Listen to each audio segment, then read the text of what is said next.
more decks than I thought I had. It actually took me a couple of different tries just to get the intro to this video, and actually having all of my decks like be able to sit up here and show up on camera. I don't know if you quite knew how long of a video this was going to be when you asked me for this, which thank you so much for commenting and asking me for that. I think this is going to be such a fun video to do. So yeah, let's go ahead and get into it. Hello, this is me from a little bit of the video in the future. So I think what I'm going to do while I go through these decks is I'm going to pull one card from each of them. So as we go through my whole collection of cards, there will be kind of one reading that develops from it. So yes, let's get back to the beginning of it. So the first deck that I have to start with is the traditional Rider-Waite version of the deck. I actually have two of these technically. This is the super standard one. And then I also have the Smith-Waite Centennial version of the deck. So they're both this. Oh wow, that's so interesting. The same card was on the bottom of the deck for each one. So these are the same deck, it's just these have the more traditional colors that Pamela Smith wanted, and this is the just standard, like super vibrant one that you see kind of everywhere. This one's a little bit smaller, it being in the tin, so it's a little bit easier to shuffle, but I've got both of these just because, you know, a little variety is nice. I like that this one calls it the Pamela Smith deck as opposed to the Rider-Waite, because Rider wasn't even one of the people who worked on the deck, he was just the publisher. So they took the male publisher and the male author but removed the female artist's name from the deck, so I like to do the Pamela Smith one because it like respects her a little bit more. So that's the OG deck. I also have this Inversion Tarot, which is in a tin like the Smith-Waite deck was. This one is a Marseille style deck, so it has like the pips rather than the full artwork for the minor arcana. But I like the artwork for the major arcana and the court cards a lot. I think it's got a really unique art style to it. I'm gonna go ahead and pull a card from this one. It was crazy that the Nine of Swords, was on the bottom of the deck for both of the Smith-Waite one. All right, and we got the Seven of Cups here. And then I also have this Making Magic like little spell card oracle deck. I actually have one of these that's been on my altar for a couple of days that I'll add back to the deck. And these are good little affirmations, or you can use them on your altar if you draw one and you feel particularly called to it. I got this one when I got a like psychic reading at this cute little place, like about an hour from here with one of my friends, and it's been just like a really awesome magical deck ever since. So work with the element of air to cut through the core of the situation and see the truth. This is when I just had the realization that I'm going to do a whole big reading for everything. So the first one was the Nine of Swords, which is about letting your mental fears kind of get the best of you. And then the Seven of Cups is about a lot of options and choices and decisions. So it could be that you feel like you have a lot of options in front of you right now, which makes a lot of sense. I've got a lot of decks here. Oh my God, is it so many? And by using the air element, so by using your kind of mental stamina and strength, you can kind of you can like work to sort through and get through all of these different options in order to find what is most optimal for you. So that's what we've got for the reading so far. And next, very similar looking to the Making Magic deck, I've got the Major Arcana of the Botanica deck. So this was an independent Kickstarter deck done by Kevin J. Stanton. This is really old. I've had this for many, many years. It didn't come in a box. It just came in a little pouch. And I used to read for a store, so I would take my decks in my purse with me all the time. So this one got a little bit beat up. Oh my God. Some of them got very beat up. But I do have the like new version of the deck, and that's the card that explains the different symbols here. I do have the complete deck that he did on Kickstarter a couple of years ago that I'll get through kind of near the bottom of this. But this one, we've got the Moon card, I believe. So for the continuing reading, so have a lot of options, mentally it's stressing you out. The Moon card is about timing and transition. So particularly there's like this destruction that happens with the tower in the story of the Fool's Journey. And the Moon card is when things start to be rebuilt after there has been this kind of hit to what we thought was a little bit more established. So something is rebuilding for you. I was going to transition to the I Ching because that's also gold and black, but I kind of want to do the Queen of the Moon Oracle since we just pulled the Moon card. And so it's interesting that this ended up in the pile right underneath the Making Magic deck, because I got this from the woman who I did that psychic reading with that I got that other deck from. And this one is an oracle deck. It goes over different moon phases. It's more of a collage style of deck, which usually I prefer artwork, but every now and then a good collage deck is nice. But let's see what this deck has to say. Ooh. All right, you got full moon power. So with the moon card being about transition, I think you are transitioning, or it's like you're almost at the end of this transition. And one of the things that you have been transitioning into is like just discovering more of your own power, and kind of what I'm feeling is like your own wants and desires. So it's like with all of these different options that you have before you that are stressing you out, sometimes I think personally I can get a little too stressed out about wanting to make sure I'm picking the right option and I'm not doing anything that's like, you know, going to be karmically bad or hurtful to the people around me. And I feel like kind of with one of the things that that card is saying that I'm feeling is like, you know, you ultimately just have to make decisions that are based on you, you know, and kind of like the power and energy that you're wanting to put out into the world, rather than what's so like right or wrong per se. So this one right here, this was actually my very first oracle deck that I ever got. I don't have the first tarot deck that I ever had. I gave that to that woman. That woman. I just don't want to say my my friends' names like, you know, so directly on my channel. But I got this. I gave my first tarot deck to that same woman who I got the other oracle deck from, and you know I got the other deck with. But yeah, so this is my first oracle deck. And it's very fitting. After I got this, the next major job or career that I had was working in the crystal industry for 5 years. So I thought this was very fitting that this was my first oracle deck. And I make crystal grids too, so I definitely think it had an impact on me. So with the theme of the card being discover here, and with the previous card being power, I think again through this transition that you're going through, you are discovering more and more of your own personal power, and I would even say kind of discovering more of your own power to choose as well. So we do have the power to choose our experiences.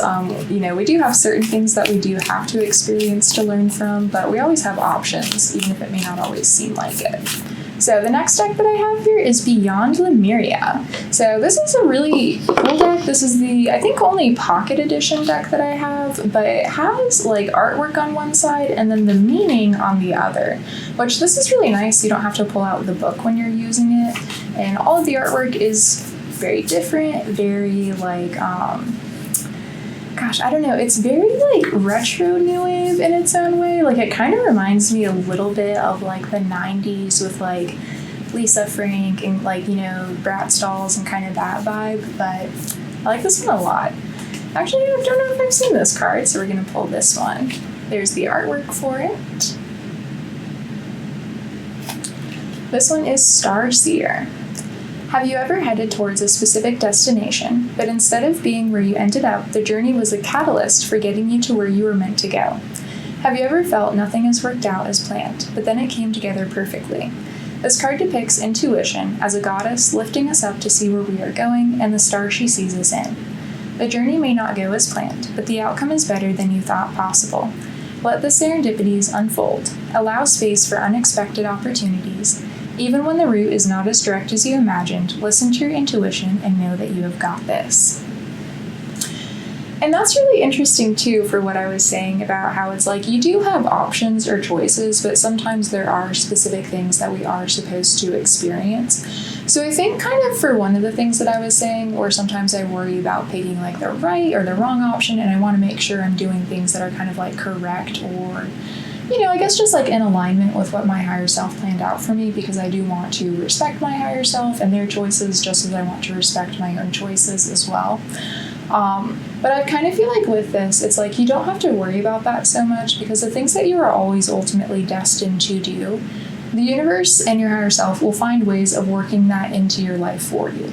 So as long as you keep doing the things that you want and the things that you are naturally drawn to, I do think it is going to just continue to take you further and further and closer to this ultimate star or guiding light that your guides are trying to lead you to. So next I have the Intuition Oracle, and I do actually sell a small handful of these decks on my website. I do not have all of them because, oh my god, it is going to take me so long to get all of these to sell on there, but this is one of the ones that I sell.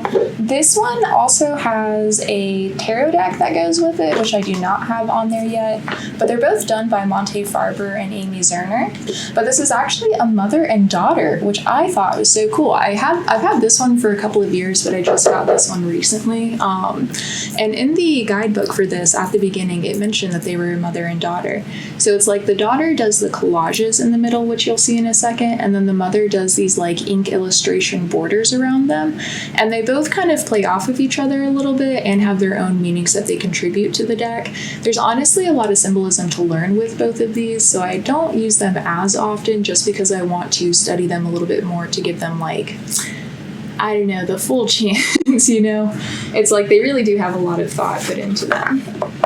Yeah, these are some of the collages, and then you can see there's like the border that's a little bit different with them.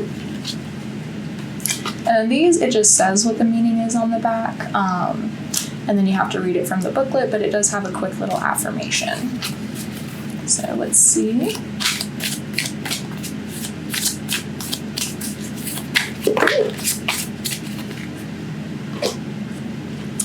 All right, you guys got 2 cards. So you got the Persistent and the Forgiver. So I hold fast to my goals and ideals as I persevere. I forgive myself and others with compassion for our humanities.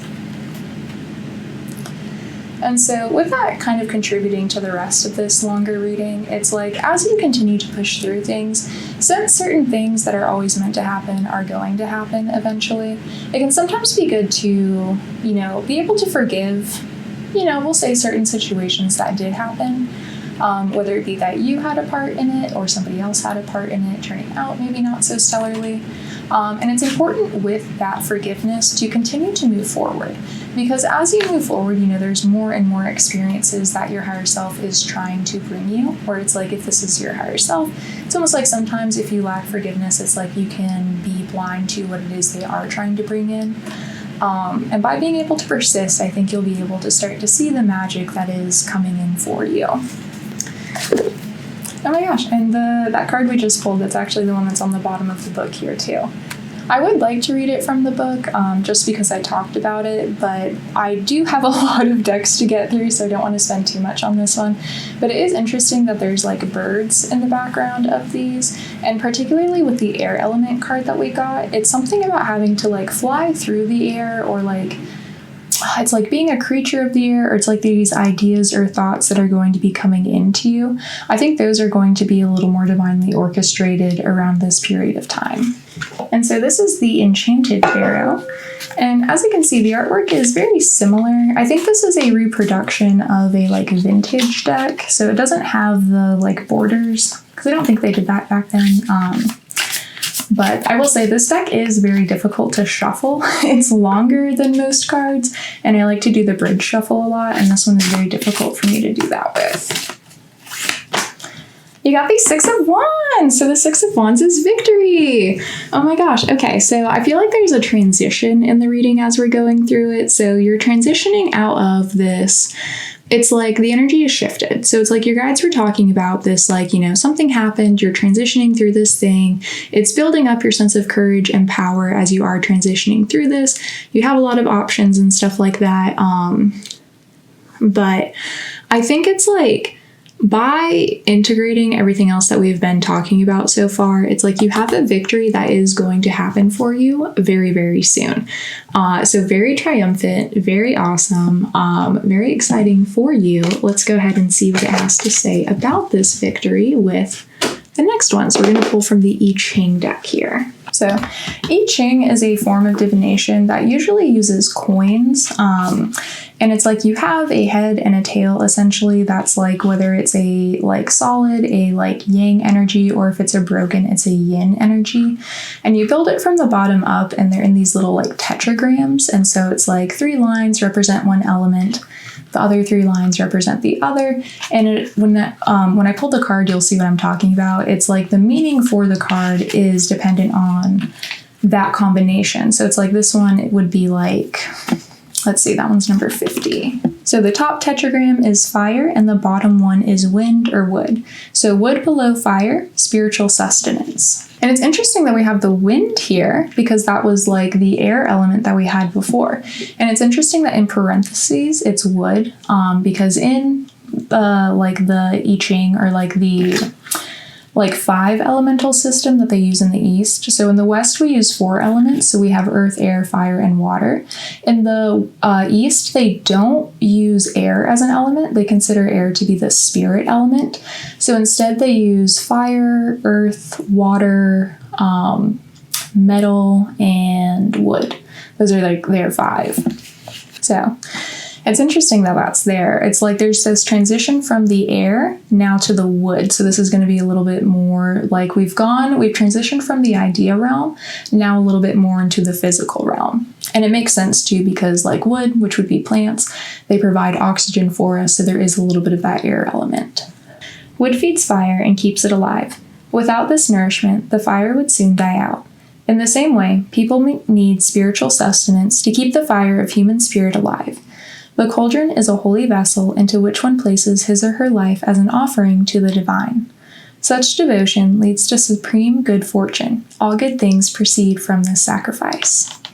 And it's interesting that the, like from the Beyond Lemuria deck, we pulled that one where it was kind of like the higher self or the goddess leading the person up the ladder to that bright, big, shining star. It kind of feels like that too, where it's like, you know, the devotion to the divine, the devotion to these higher realms, your higher self, this spiritual essence, that's the thing that's ultimately going to lead to victory. And you do have to make sacrifices in the spiritual journey. You know, it's definitely not all easy, otherwise everyone would be a guru. But, you know, when you do commit yourself to that spiritual journey of progress and evolution and growing, there is a lot of reward that comes with that. It may take a little bit to build up to, but it does always happen. So next we have the Rainbow Tarot. So I actually have 2 versions of the Rainbow Tarot. So this is the like original version of it.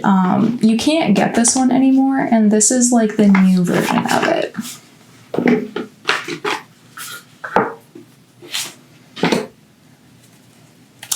And they have different backs to them, but the artwork for the cards is mostly the same. I think it's all entirely the same. The artist for this deck is So Lazo, which I think her Instagram and social is like at Sonia Lazo. She's an amazing artist, really cute, fun stuff. Very clown-centric sometimes, so just, you know, be warned for that if, you know, that's a thing you're sensitive to. But she did sell the deck independently for a little bit, and that's this version with the different backing, and she now wholesales this, so you can probably start to find this one in a lot of other tarot stores. Or places that sell tarot decks. I do have this version of it on my website, and this one is the out-of-print version of the deck. So I'm going to go ahead and pull a card from each of these. Oh my gosh, how interesting. We got the Moon card in reverse here. 6 of Pentacles on the bottom of the deck. And let's see what we get from this one. And the 2 of Cups. So kind of the thing that I was hearing from the La Luna card is like, even though we got the Moon card up right before where it was talking about this transition, you know, you are not done with your transition yet. You still have a little bit of something to go through. And I think as it relates to what this transition is for you, it has something to do with the 2 of Cups. So the 2 of Cups is usually a like love, romantic interest kind of card. So for some people, it could be that's one of the things you're working through is maybe you have a lot of options. It's stressing you out. You're trying to find a good romantic partner for yourself. There is a time coming where you will find an awesome romantic partner. For other people where this is a little bit more spiritually focused, or maybe you're already in a happy, healthy relationship dynamic, this This is about achieving internal harmony, which I think has been a theme kind of showing up in the background of this, where it's about doing the things that sit comfortably with you, where it's like you're working together to bring harmony to your subconscious and your conscious mind. So it's like having your external actions match that kind of the internal way that you feel about things. So it's acting really truly from your heart center. So next I've got the Golden Art Nouveau Tarot. I haven't gotten to it yet, but my absolute favorite deck is the Ethereal Visions deck, which is a very Art Nouveau style deck. I was trying to get other ones to be companion decks to go with it, but I just don't resonate with this one nearly as much as I do this, but the artwork for it is still gorgeous. So let's go ahead. Oh, and there's our card. And so we have the Five of Swords. So the Five of Swords is about like... Interesting. It kind of showed up a little bit in reverse since it flew out of the deck, so I'll read it a little bit both ways, especially because that High Priestess came up, so I'm listening to my intuition. But the Five of Swords is about kind of like being a little bit harsh and critical with our words sometimes, where sometimes we say things that we don't necessarily mean for them to come across in the way that we do. And I think something about that could be a little bit of what you're internally having to feel into, is it's like, you know, sometimes it's okay when it's like you say something and it doesn't really relate how you truly feel about a situation. It's okay to go back and correct that rather than just kind of plowing through it, you know? That's kind of the intuitive message that I'm getting from this for some people. So, and also with it, be mindful of just kind of like how certain words will affect certain other people as well. So take that in mind as we continue to move through the rest of the reading. I do think that will have something to say. And this is the, like, I think one of the other girls in my coven, this is one of her absolute favorite decks too. So if she is watching this, I love this deck. I love it so much. It's just not my deck, you know? So next I've got the Pure Magic Oracle deck. Ooh. All right, I accidentally put the deck on it a little bit weird, so we're going to go with it. We're going to do Hidden Familiars for our card. So allies, natural assistance, divine support, and comfort. So again, this is a big reading. I think the message for it has transitioned. We got the victory for that first bit of the reading, so this is going to be further assistance to help you get to kind of just where it is that you want to be in life. So for this one, we've got Hidden Familiars, which is like animal totems and spirit guides. So if you have familiars or pets, this would definitely be a good time to work with them a little bit more intentionally. In whatever way that resonates to you, whether it be working with your own familiars and animals a little bit more closely, or by if you have if you're noticing a specific animal coming back into your sphere like over and over and over again, you know, definitely that's the thing where you want to work with that animal energy. Like every single animal has a unique different vibe to them, and when you notice which ones are coming up a lot, you can kind of see what it is the universe is trying to get you to learn from that animal. We're in a lot of like Native American and indigenous tribes, they call it like the medicine of the animal, and that's kind of like, you know, what it is you can learn from the behaviors of that animal. So if it's like, you know, squirrels, they store up their nuts in winter, you know, they store up their nuts in spring for winter. So that could be about saving for the future versus like, you know, a jackrabbit or a rabbit or something. It's like, you know, they are foragers and they, you know, produce a lot, you know, they have so many kids and stuff. So there could be something about just needing to put a lot more of your creative work out there or something. Whatever animal it is, you know, there is a like hidden message in the animals that are familiar to you at that period of time. All right, and it's actually interesting. I don't know if you guys noticed, when I pulled that deck out, this deck fell over, which is the Weird Cat Tarot, which is a familiar deck. I use this when I'm doing like, I don't know, readings that involve animals, because, you know, I work with cats a lot, or two of my familiars are cats. So let's go ahead and see what message we have from a familiar right now for you. Oh, and you got the Ten of Wands. So your spirit guides, and particularly the animal spirits around you, want you to do less.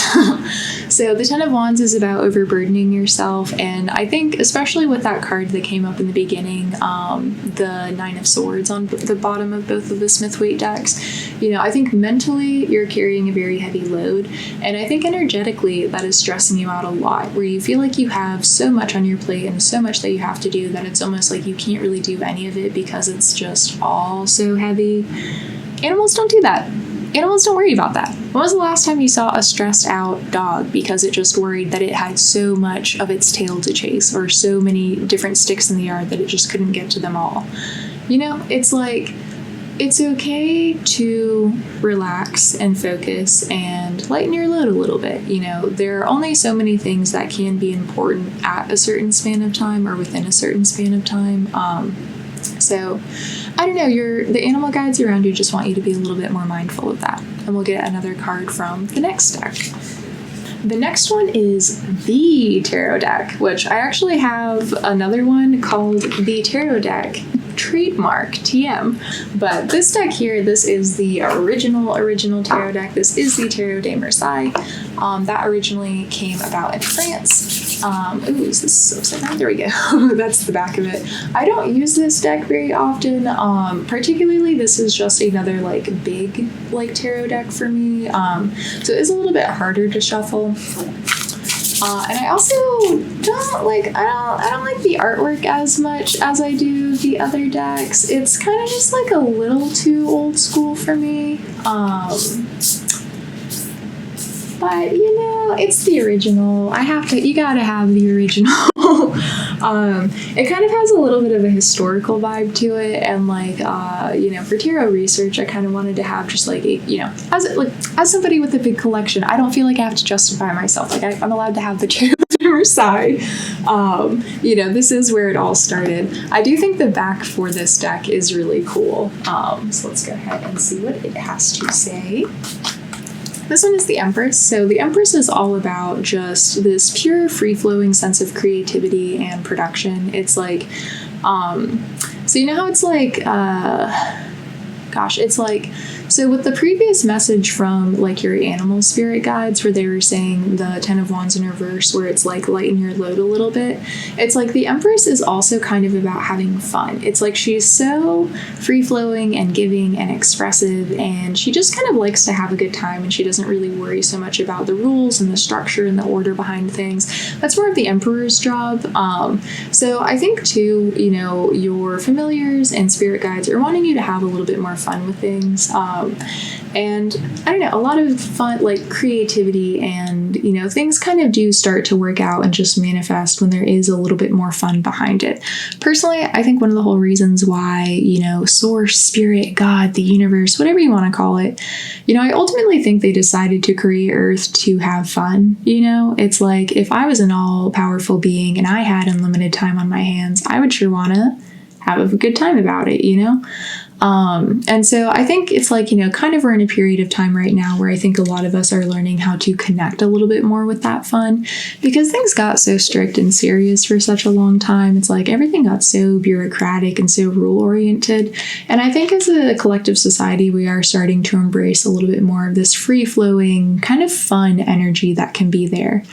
You can even see it with home design where people are we're kind of rejecting the super strict minimalism, which is, oh my God, so emperor, so just it is only structure and order, and people are starting to go a little bit more maximalist, which is so much of that Empress energy. So I do definitely think there is a shift happening collectively towards that. And, be the change you want to see in the world. The more you can start to do that internally and for yourself, the more you will see that reflected in the world around you too. So next we have the Mystic Mondays Tarot. So this one was a super popular deck a while ago, but I don't really see it too often anymore. I do think it is a really pretty deck. It's all done on Adobe Illustrator, so it has kind of a little bit of that modern corporate feel, almost, just because so much of the modern corporate world is done in Adobe InDesign. But I think Grace did a phenomenal job with this deck, and it's just so bright and colorful. I think a lot of the newer decks that I'm gravitating towards are just very bright and colorful. I don't know, I just like, it's fun. It's fun to see fun colors. It's so hard to find bright colors in nature that I can definitely see why now in the digital age, it's like we are wanting everything to be a little bit more bright and saturated. It's almost like for one of the first times in human collective consciousness, it's like we've had access to just such a consistent source of bright color. I also personally think that's why we may be a little screen addicted, is just like, oh my god, can you imagine like caveman if you just gave him a fun little like, just like rectangle, like a magic box he could hold in his hand, and it would just show him the most amazing colors and moving pictures all the time. Like, I don't know, I'd think that's magic. So, oh my gosh, we got the Lovers in reverse here. So it's interesting how earlier we had the Two of Cups come up, and I talked about how one of the meanings was about this like internal process that happens where it's like the merging of the subconscious, how we feel about things, to our actions and how kind of like people perceive us almost. With the Lovers being in reverse, to me, it's kind of like emphasizing that, where it's like your spirit guides really want that to be the focus right now, maybe rather than trying to find another person or someone else who's going to kind of like fix and make everything better, or not even so much fix and make everything better, but just someone who's going to come in and kind of like complete you is like kind of what I'm feeling. It's like, we have this internal sense of completion, and it's like the more sorted out we are, or the more we internally have figured out, the more we will attract other people who also have their internal selves a little bit more figured out. So if you're looking for a relationship where things kind of flow a little bit more harmoniously, it's like when you work and develop on yourself, so it's like you have more healthy methods of approaching conflict, or when things upset you, you find healthier ways to manage that. And again, internally, you find this core feeling that you can externally then relate to other people about why this really bothered you or something like that. I think that's the biggest thing right now that you could focus on that would bring you a fulfilling, happy future. And then after that, that's when maybe this external person can come into the picture for you. So we know that there's supposed to be an internal focus right now. That's a thing that came through a couple of different times. And particularly, it's about achieving this harmony, again, with the internal and the external selves. So let's see what else it has to say about that. So this deck right here is the Dirt Gems Oracle. So this is really, some of my decks have fun stories around them. So I got this one outside of like an Earth Fair, if you're familiar with that grocery store in Asheville. So Asheville is like one of the spiritual hubs on the East Coast of the United States. It's kind of like the East Coast Sedona, if you are familiar with that. It's like they're both believed to be on energetic ley lines and have vortex energy or vortex energy and all of those fun things. Asheville is definitely like, you would kind of be surprised that it's in the Southeast. If you went there, it is just very like crunchy for the most part. And there was a witch who was making like basans, like the like altar brooms outside of there. And I bought one of them, which I'll go and get and bring this video in a second. And then she had like, I think 2 decks that she was selling. And I just super resonated with this one. I think the like, I don't know, the artwork for it is definitely just like very pretty, very cool. The back for it's very unique. I like the gold foil on the edges. I love it when my cards have a nice little extra bling on the sides. So anyway, this is a cool deck. Let me go get that basan really quick. Yeah. And so this was the altar broom that I got from her, which I haven't even noticed before, but it actually kind of matches the deck very well with like the black, the gold, and the little bit of like pinkish color there. But I love this one. I use this just for like my personal altar. Okay, so let's get a card from this deck.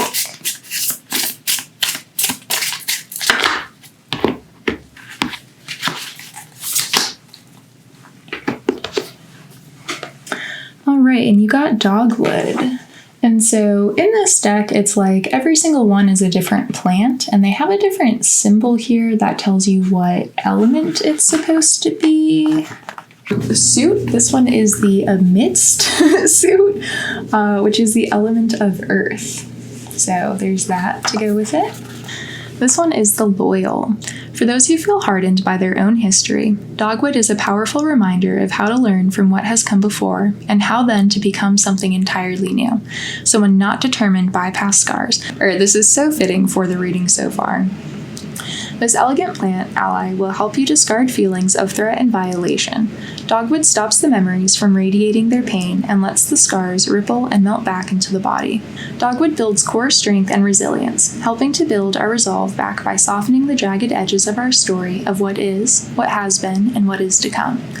We invite space to focus and create when we stop working so hard to steel ourselves against the inevitable pain and struggle in life. Dogwood rewires the nervous system when our fuse is blown. Consider the electricity of the body and how it is similar to all other electrical systems and currents. Dogwood allows this system to reset.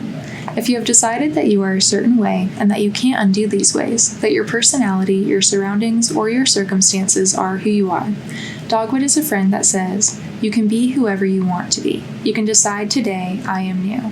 Today, I make different choices. Today, I am confident and assured. Today, I am generous. Every day, we decide our story. We decide how we work with what we have and how we treat others and ourselves. So, I love that. A lot of that to me feels like taking back a lot of your personal power too, which came up earlier in the Queen of the New Moon deck or the New Moon. Yeah, Queen of the Moon Oracle. Where it's like, it's like, I think sometimes we give a lot of our power away to stories that we tell too, where it's like, oh, I've always been like this, or I'm this kind of person and I couldn't possibly do this.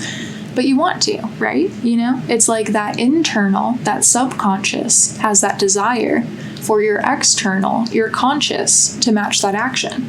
So I think that's very powerful. If you work with herbology, you're open to taking herbal supplements, definitely dogwood would be a good one to look into or start working with. All right. And finally, we are at my favorite deck. So this is the Ethereal Visions. This is the, so there's actually, like some of my other decks, I have two of them. So this is the original version, this is the Illuminated edition, and this is the Luna edition. So the Luna edition is a little bit more diverse with the characters, as you can tell by the cover here. There's a little bit more just like racial diversity, as well as like romantic diversity as well. There are a couple of LGBTQ plus couples on there, which I also have the Rainbow Tarot that I pulled out earlier. That is also an exceptionally inclusive deck if you are looking for inclusive decks. So I'm going to go ahead and pull a card from both of these. This one, as you can tell from the box, I took this one with me pretty much every single day when I would do readings for 4 years. So the box is pretty beat up. There's even some of the colors transferred into the guidebook with it. And it's got a patina around the edges. So the original version has gold foil and the Ethereal Visions has holographic foil. Let me pull a card from the original. All right, you guys got the Eight of Swords, and let me get one from this deck. When I was shuffling just now, I accidentally bent the Three of Cups card. A little sad. Oh, straightened out, no problem. But I guess I'll read the cards on the bottom of the deck here too, since that happened just now. You got the Eight of Swords with the Nine of Pentacles, and cards on the bottom of the deck are the Five of Pentacles and the Three of Cups.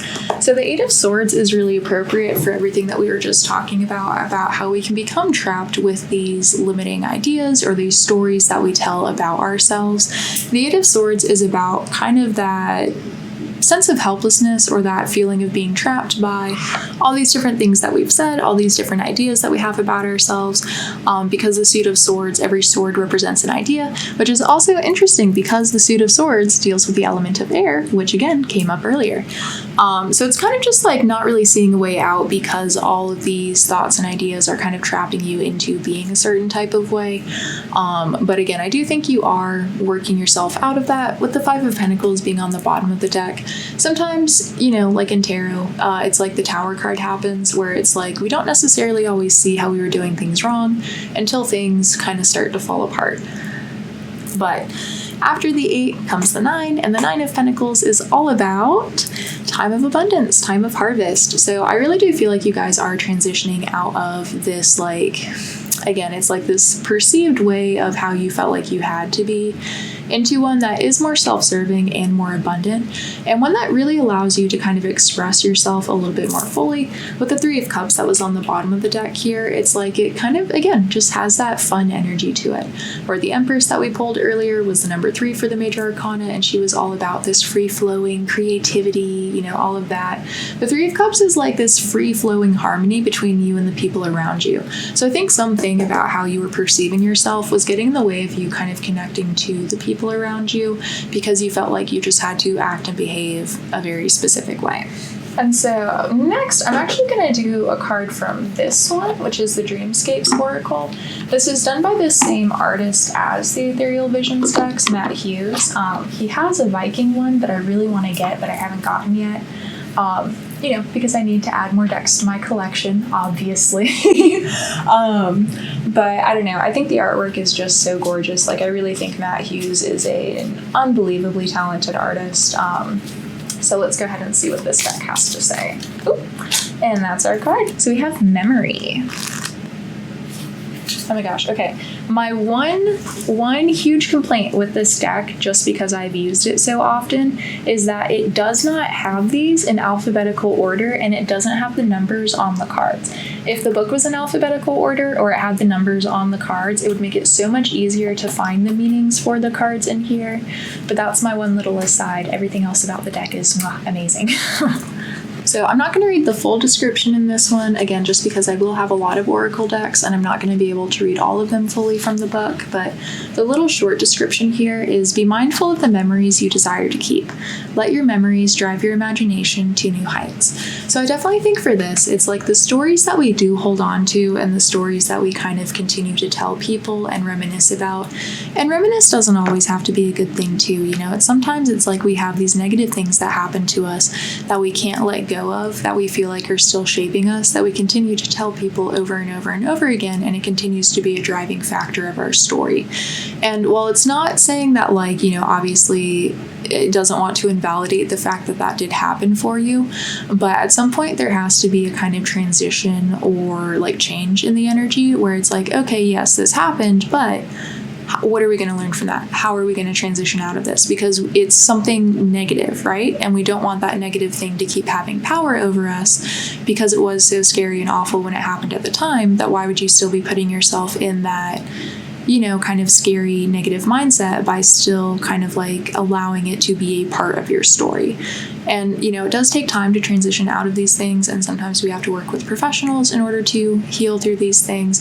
But if you have a memory or a thing that keeps popping up that you would like to be able to release, like you don't like that this is a thing that is still associated with you, I think this is definitely a really good sign to start to work with that and develop that and kind of get to the core of this memory and start to, like, again, it's like take this thing out of your heart center and then start to understand it and integrate it with these kind of gold patches here at the third eye point. And that will allow you to transition through this healing process, and that will allow you to let go of these things, which I think, again, has been kind of like a bigger part of this reading, is being able to release these things that are weighing you down mentally and energetically. And the card on the bottom is Luna Moth, which anytime you get moths or butterflies are always about big transitions. And these are actually native to where I am, so that's kind of cool. Next, we have the Botanica deck. So this is the full version of this smaller, just Major Arcana deck that I showed earlier, which I don't know if I mentioned that, but this deck is only Major, so it doesn't have any of the Minor Arcana in it.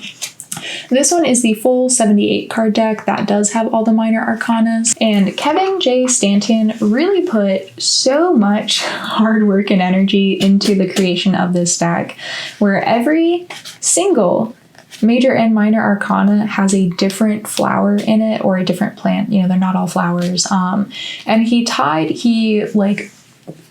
found the meanings of all of those flowers, or like all of these plants, and then like he applied, or he took the meanings of the cards and then matched the plant to it. So he didn't try to make certain ones fit. Like, he really did think, and, you know, he really did put a lot of thought into this, and I love it. I think it also visually matches the like Earth Gems deck very well.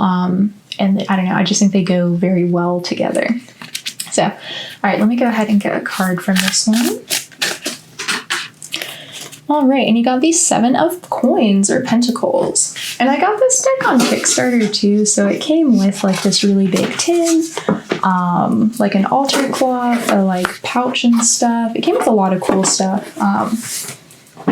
And I think if you're interested, it's like the company that like makes the deck, Beehive's Book.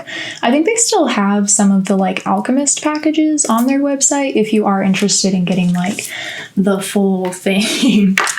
So 7 of Pentacles is anemone. So forward motion, change leads to growth, but requires hard work. That definitely applies to what this reading has been developing into, where it's like there is this internal shift that does need to happen.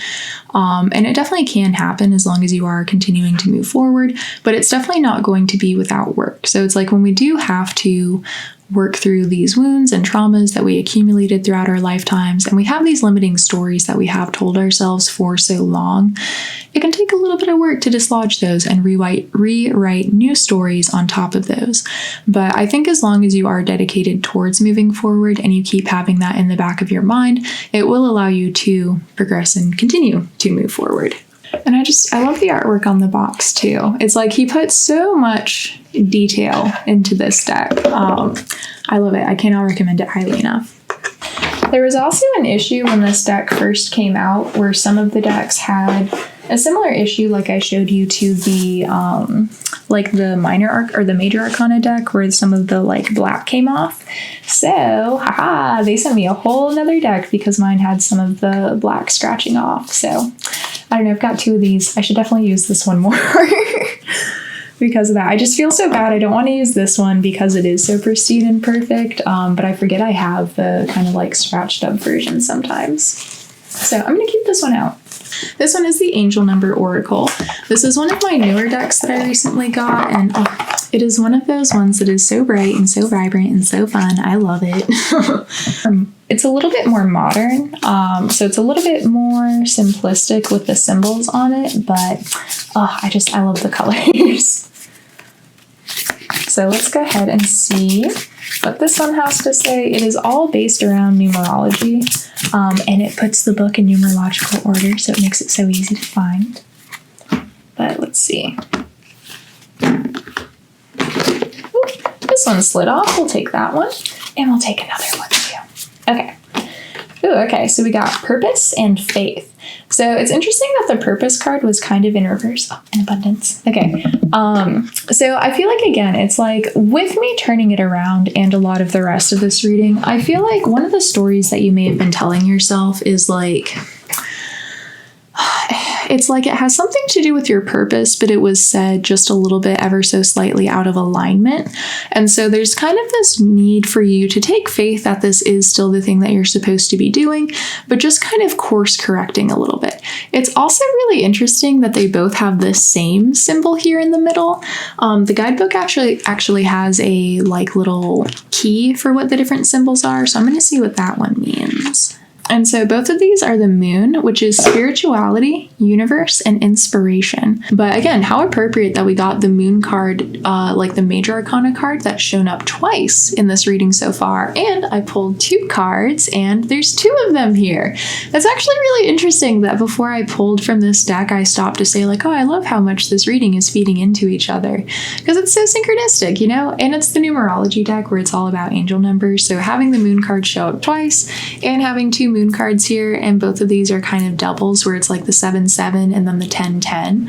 I don't know. I feel like there's something, almost like where it's like a situation is coming up twice or like again for you, or it's like you may have a situation or a circumstance that happens very soon in the future where it's like you're given an option to choose differently.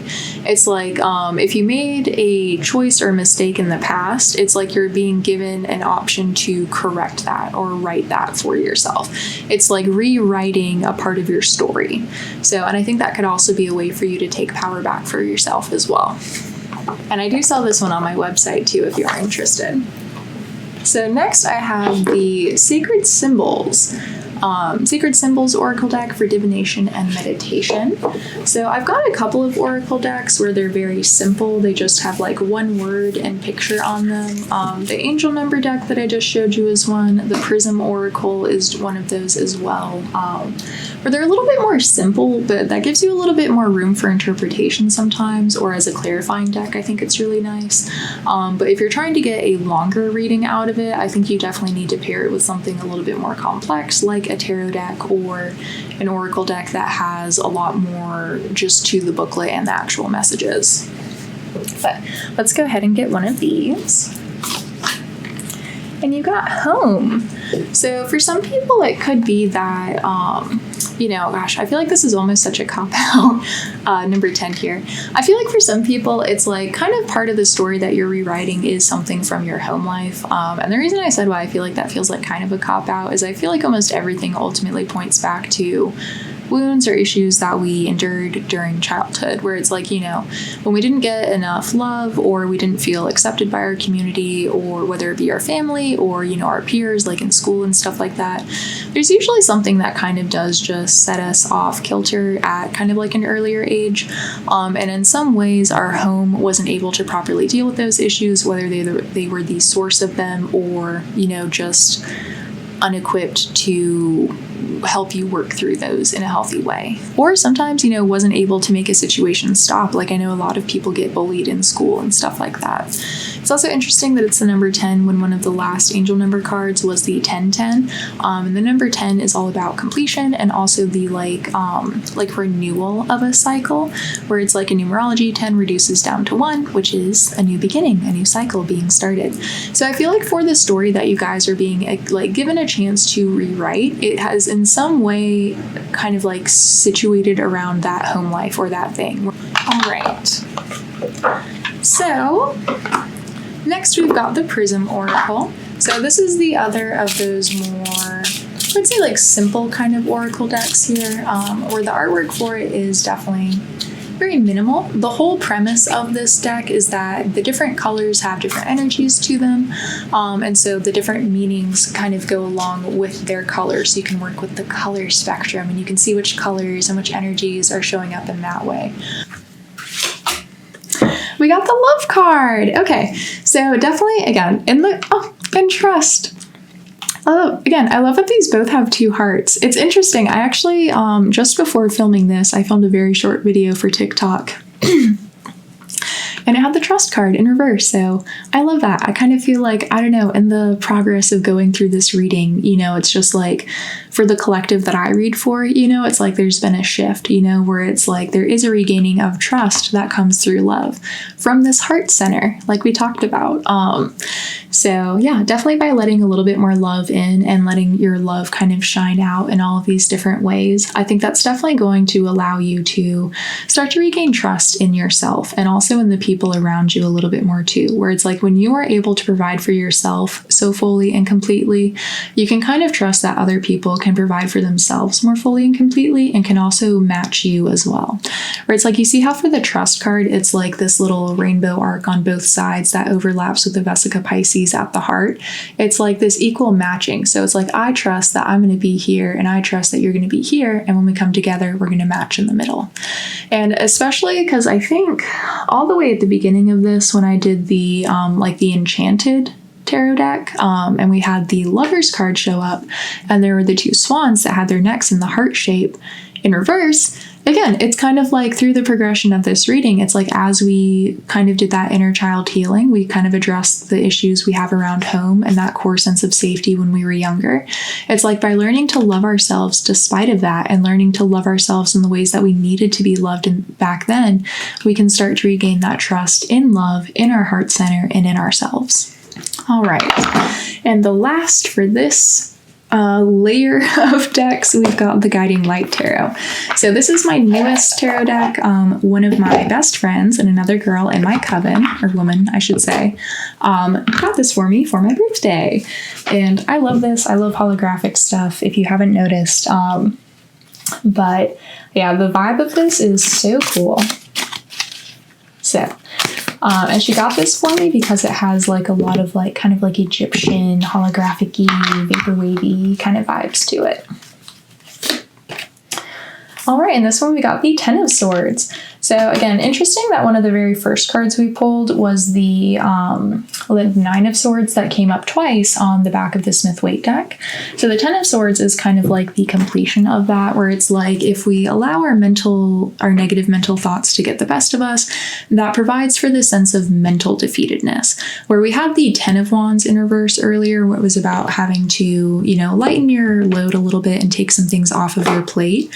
It's like with the Ten of Swords coming up, it's saying that I think a lot of this load that you have is mental, where it's like, memories, that card that came up, memories exist in the mind. And so again, with one of the first cards being the air card, and this is in the suit of air, it's like there's a mental release that needs to happen. And it's like once that mental release can happen, it's like once we can let go of that, where it's like, and that comes along with healing, where it's not just like, oh man, this thing still bothers you. Like that's just up to you to stop having it bother you.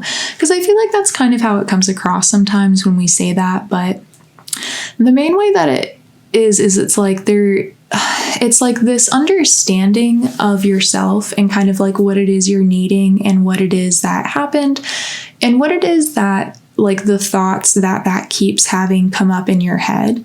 It's like when we can mentally figure out what we need. So it's like, okay, this thing happened, it hurt me.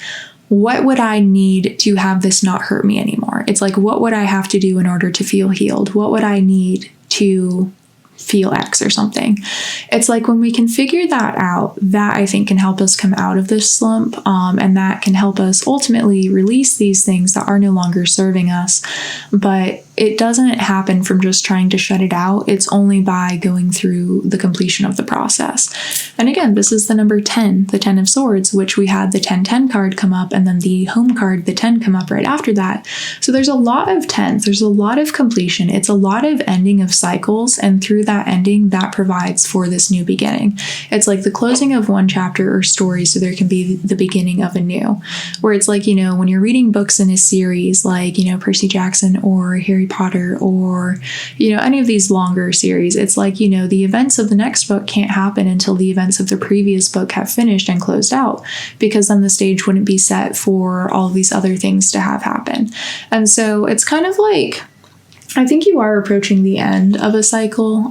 So do give yourself a lot of grace in that, because once things do end and a new story does start for you, a lot of new things are going to be entering into the picture for you. All right, hello. I took a little break. This has been a long reading. I had a snack, fed my cats, and made myself a fun little chai tea bevy.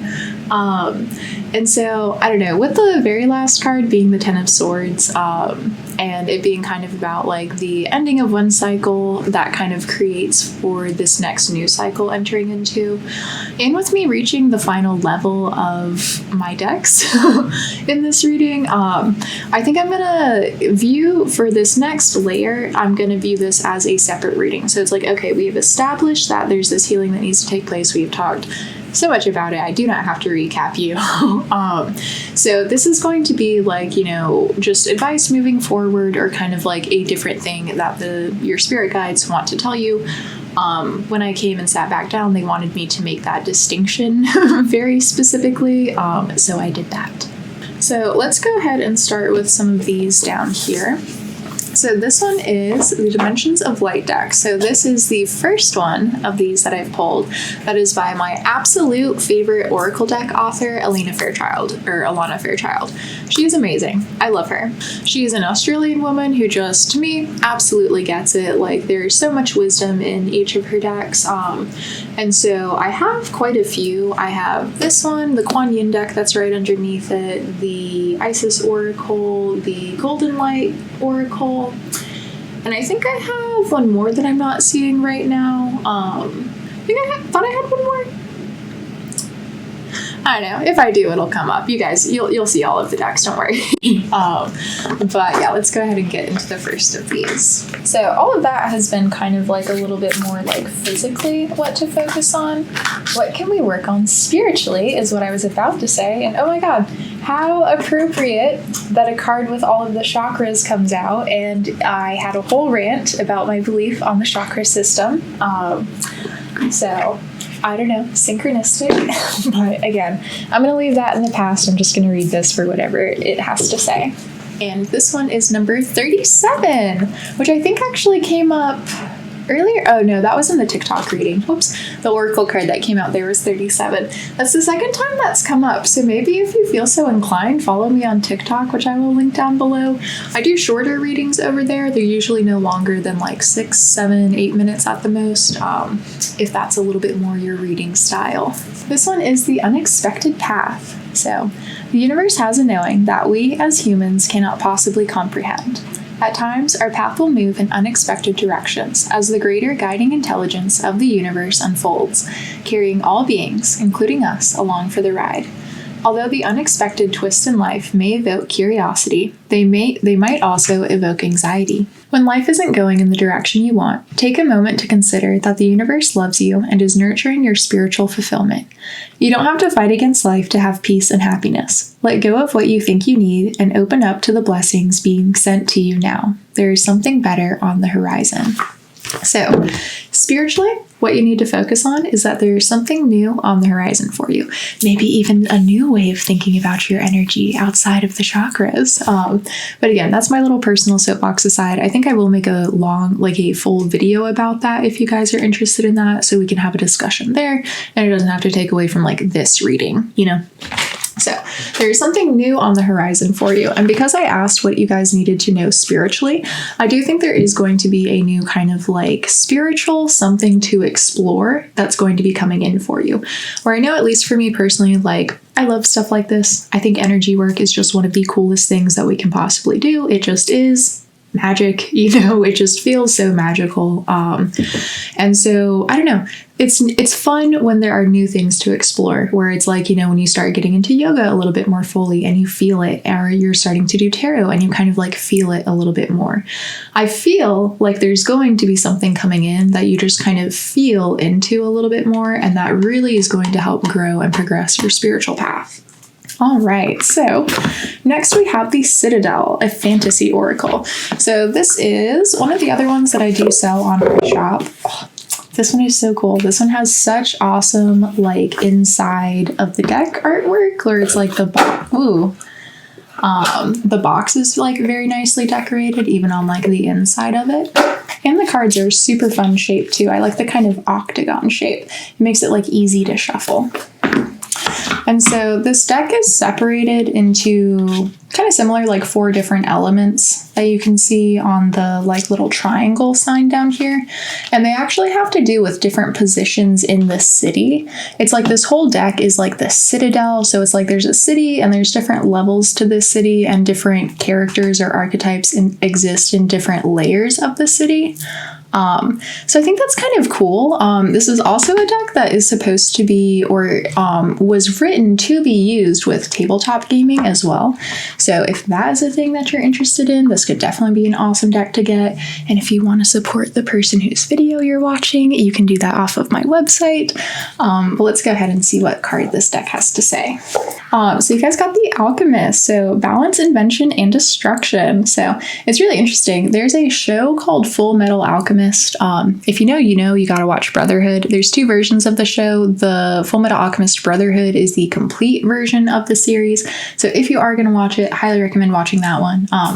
But in the show, there's this one character whose name is Scar, and his whole thing is he's got this tattoo on one of his arms that's this destruction thing.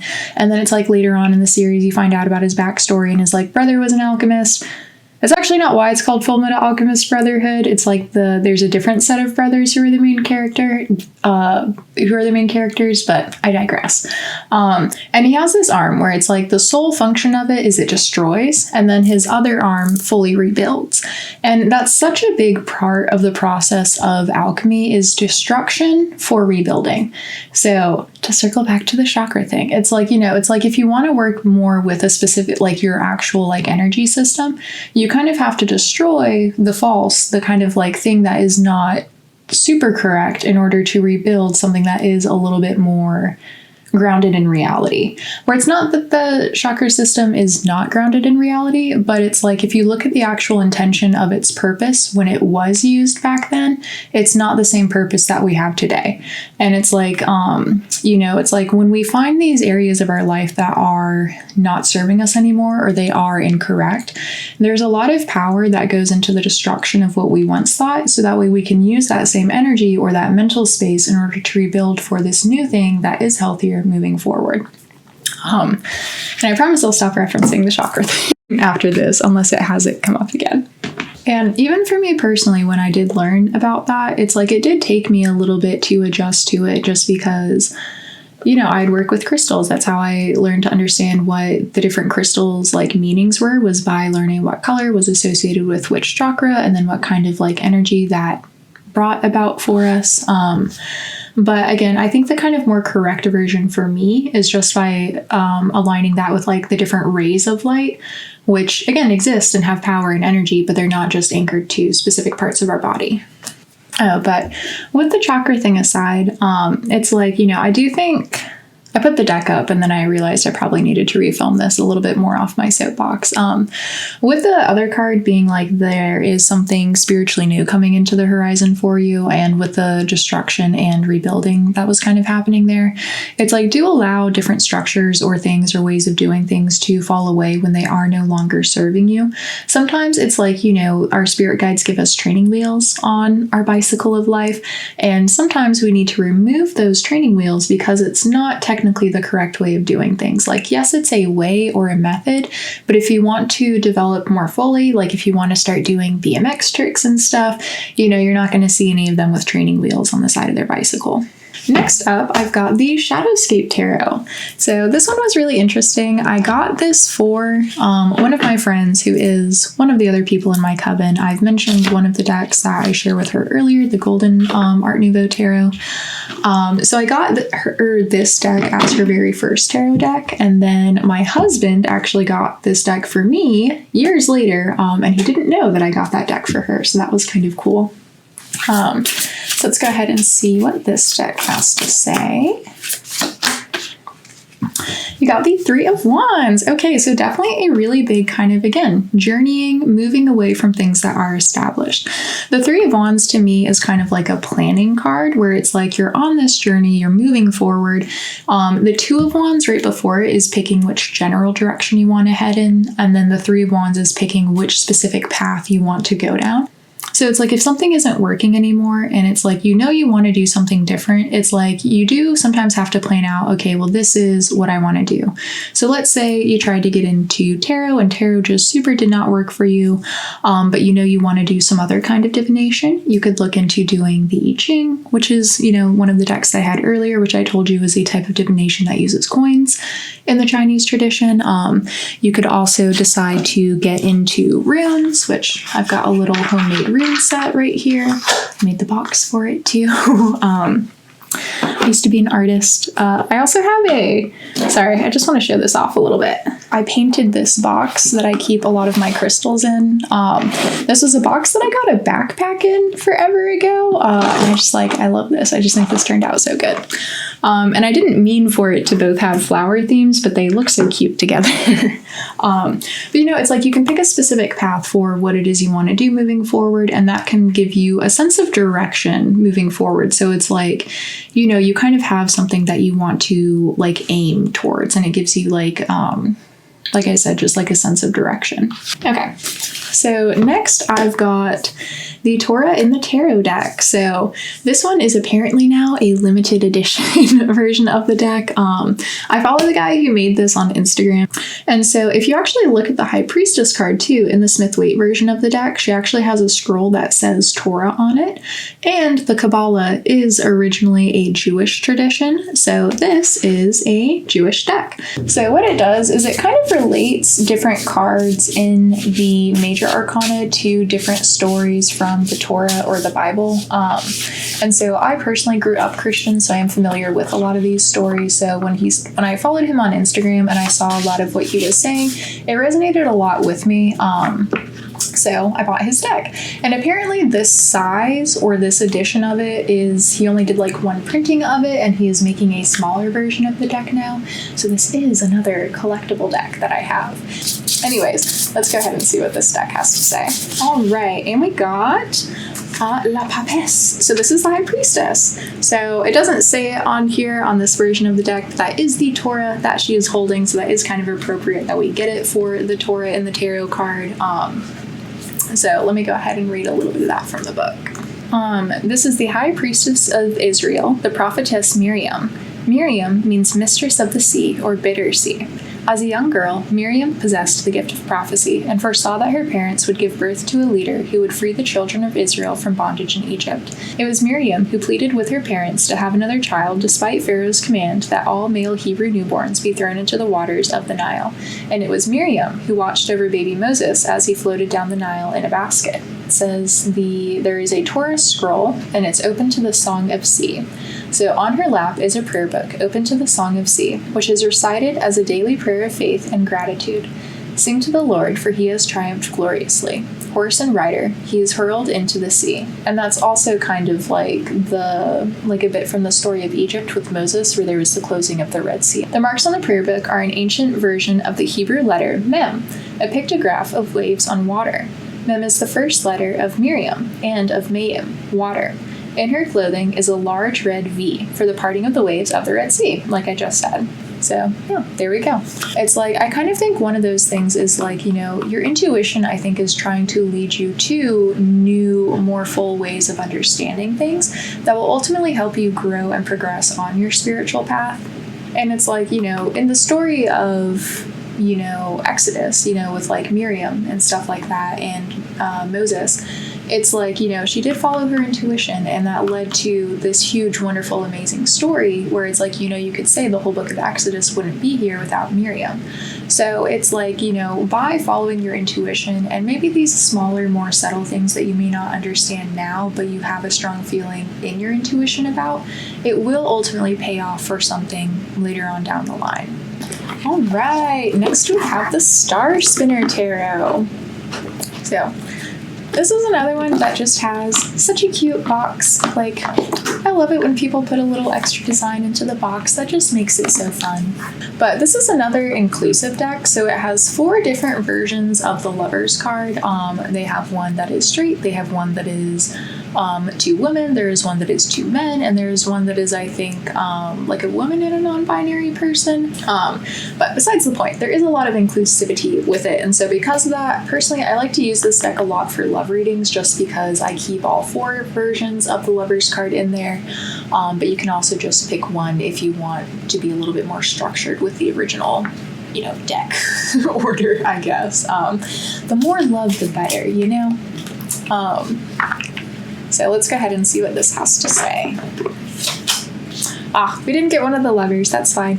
We got the Ace of Swords in reverse, so very interesting. The Ace of Swords, when it's upright, is usually about a new mindset, a new way of thinking about things, which I feel like has been such a, like where this reading has been progressing to, So it's interesting that it's in reverse, so. And kind of, I think, almost a little appropriate too. I think sometimes too, when we're confronted with something that is so, I'll say counter to what we have believed so far, we can be very resistant towards it. Just because it is a little bit more unfamiliar, and it can take a little bit of time for us to get used to this idea and really see how it feels in our hand. And if we work with it a little bit, we can see what it is that it does. But I do think there may be a little resistance to this new thing when it does enter into the picture for you. And so because of that, just know that it's like, I think that could be a sign that there's growth or something, where it's like sometimes the things that do rub us the wrong way at first, they have a lot of potential to transmute, if that makes sense. Like with the Alchemist card that came up earlier, like the destruction and the, I think in Latin it's like destruction and coagula, which is like coagulation, which is like the coming together of something. So it's almost like an idea has to go before a new idea can take its place. I think that makes a little bit more sense. So there's something that has to go first in order for this new thing to take a little bit more fully, like with the training wheels. You got to take those training wheels off in order to learn those cool BMX tricks. All right, so next we have the Sacred World Oracle. So I've referenced multiple times now at this point the reading that I did for TikTok earlier today, which depending on when you watch this video may have been so long ago now at this point. But this is the deck that I used for it. This is the one that had number 37 Dragon, which I am only saying because that may be synchronistic for somebody out there. But this one's cool. It kind of has, oh my god, hey, there's the dragon. Okay, cool. So this one has kind of like an old school storybook feel to it, where it's kind of dreamy, very like, I don't know, like, it reminds me of, like, it just looks like a storybook. Like, it's so picturesque and perfect, and I feel like that's like an older style of illustration almost, where it's like we've kind of gone a little bit more like less realistic, I would say. Like a lot of things are a little more like comic-y now, or it's like there's a lot of like line art. This one, it's like there's very minimal line art. It's like more realistic, but still kind of in a like fantasy-ish setting. So it's got as above, so below written on it. So I'm gonna go ahead and shuffle and see which one this one has to say. Oh, cool. You guys got the dolphin. That one showed up earlier, which is also synchronistic because I have a dolphin ring on. So this is actually the very first ring that I ever bought for myself, all the way back when I was like, gosh, I can remember having this on my hand. Like I have a distinct memory of it pinching my hands on the monkey bars on the playground in 2nd grade. So I've had this ring since I was like, gosh, how old would I be? I would have had it before that. I probably have had this ring since I was like maybe 6 or 7, and it still fits me. It did not always fit me. When I was in high school, I played volleyball and my hands swelled up a ton because I was just hitting stuff with my hands all the time. And then as soon as I stopped and I went to college, my hand size, like my ring size, dropped 2.5 sizes. Like I went from an 8 to this is a 5.5 size ring. So I don't know. It was really cool. You know how there were like horse girls and stuff, like, you know, like wolf girls and horse girls. I was like a dolphin girl. Like, I don't know. I grew up in California. We had SeaWorld where I was. I know. You know, we didn't know it was bad back then. This was well before Blackfish came out. And I just had such a strong connection with the dolphins. Like my mom will talk all the time about how it's like we would go to the big like showing tank with the dolphins, and I could always get them to like play with me when I would like run around with the glass and stuff. And my mom used to work at a hotel in Hawaii, and so we went to visit Hawaii at one point, and we did a like whaling like boating tour thing where we went out to try to see some like wild whales. And there was a dolphin pod that came and swam up next to our boat, and there was a little baby dolphin that I just kind of like connected with. And it started jumping up and doing like these little like jump up and like spin around, like, you know, tricks that you would see at a place like SeaWorld. And the tour guide was like, wow, we have never seen anything like that ever happen before. Like, that's crazy. And it was so special. I just have a little dolphin connection. I wanted to share that with you guys because it is a little synchronistic. Okay, so this one is going to be 17. Divine guidance, greater intelligence, and unexpected help. The appearance of the dolphin card reassures you that help is on the way. There is a greater intelligence at work that can be perceived. The dolphin appears as a guide and a helper in many Greek myths. Delphi, the spiritual center of the ancient Greek world, derived its name from the Greek word for dolphin, Delphinos, because the god Apollo was believed to have led his priests to that sacred place while in the form of a dolphin. The dolphin is also associated with the afterlife. Rock paintings of the Australian Aborigines depict dolphins aiding fishermen by herding fish into their nets. It was believed that these dolphins were souls of the dead returned to watch over their people. And I love that. Also, I don't know, I feel like I would have been such a good Oracle of Delphi back in the day. Like, oh, that is my dream job, you know? So that I didn't know that actually. So that's interesting that there's that kind of dolphin synchronicity there with the Oracle of Delphi, but that makes a lot of sense. And also makes a lot of sense with our like reading so far too. So it's like with this kind of new thing that is going to be entering in for you spiritually, it's like I do think you are going to have some kind of like divine assistance to guide you towards it. Or if the Greek deity Apollo is the one who kind of turned into the dolphin to lead them to that spot, you know, I do think there is going to be a deity or spirit guide that is going to take on a specific form. You know, just like there's going to be like almost like a tangible presence that you can pinpoint and feel that I think is going to help guide you towards this next chapter. So next we've got the Work Your Light Oracle by Rebecca Campbell. So this is another kind of popular deck that you may or may not have seen elsewhere. I know I've seen this in a couple of other readers' videos. And this is one of the few collage style decks that I have where that's usually not my preferred, but this one has such a vibe to it. Like, yes. Gosh, you know how there's that thing now where it's like, oh, very demure, very mindful, very something. It's like, this is like very new, very retro, very vaporwave. I love it. But let's see what this deck has to say. I think there's a couple of dolphins in this one too. That would be kind of cool if one of those popped out. Ah, not a dolphin one. That's fine. So this one is Get Grounded. All right, that's fair. So empaths, highly sensitives, connect with nature. And the one on the bottom is Star Mother. How can you mother yourself? So for the Get Grounded, you know, we got to get grounded from time to time. It's like on the spiritual path, I think there's sometimes a woo-woo to it, you know, where it's like people kind of keep talking about stuff and it's like, oh my God, it's just so up here and it's all so ba-da-ba. And it's like, it kind of becomes intangible where it's like, you almost just kind of want to say like, okay, what's the point? Like, you know, like what's the point of all of this? And I'm saying that as somebody who definitely spent a lot of my time in the woo-woo. I think we definitely, like when you're going through your spiritual awakening and you are just opening up to all of the wonderful, mystical, magical things that happen in the world around us, like you can get a little lost in the sauce. And it's just like everything becomes just like everything, it's almost like everything kind of exists up here in these higher planes for a little bit. And it's like, it kind of sometimes doesn't always translate to what does that mean for our physical reality or what does that mean for me personally.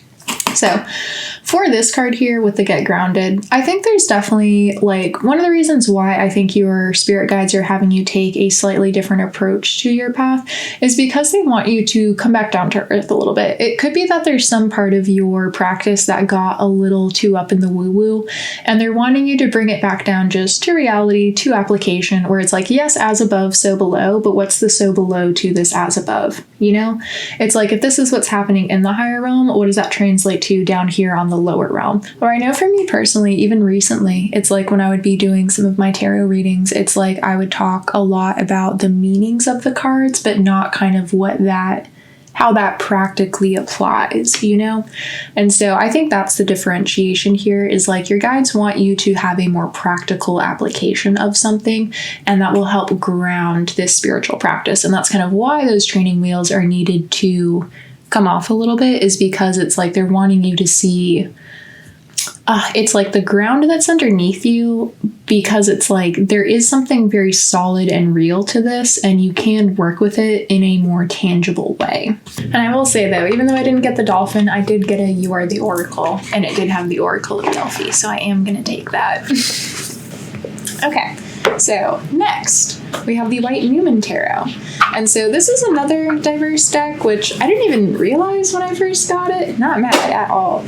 But it is like pretty much every single romantic or family card in here is like two women. So if that is a vibe or a thing that you have been looking for, this is definitely the deck for you.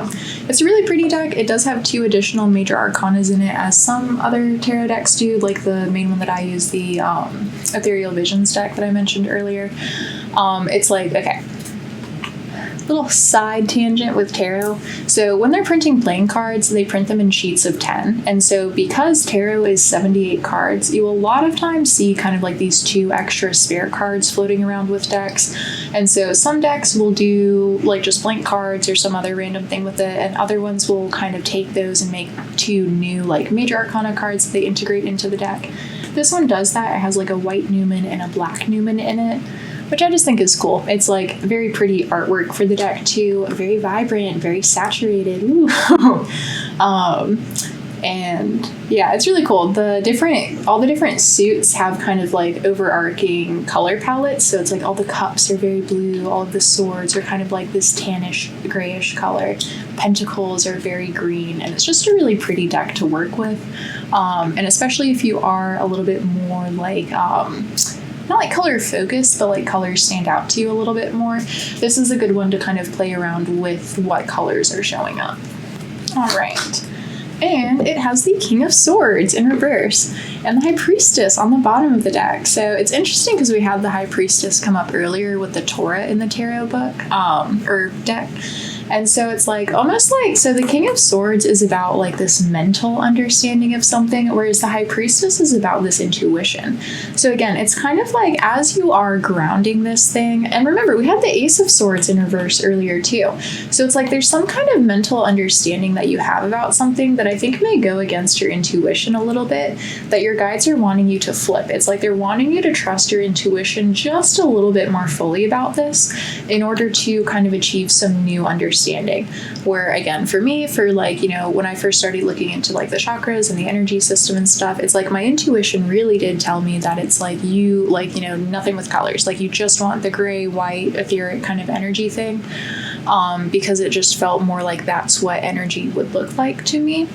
But because I saw that pretty much every book that I would seek out had it listed with colors, I went against my intuition to believe what was established. So your guides are wanting you to trust your intuition against what is established, or against maybe something that a lot of other people perceive as the undisputed truth. So that is going to be your next guidance. All right, and next I have the Shaman's Way Oracle.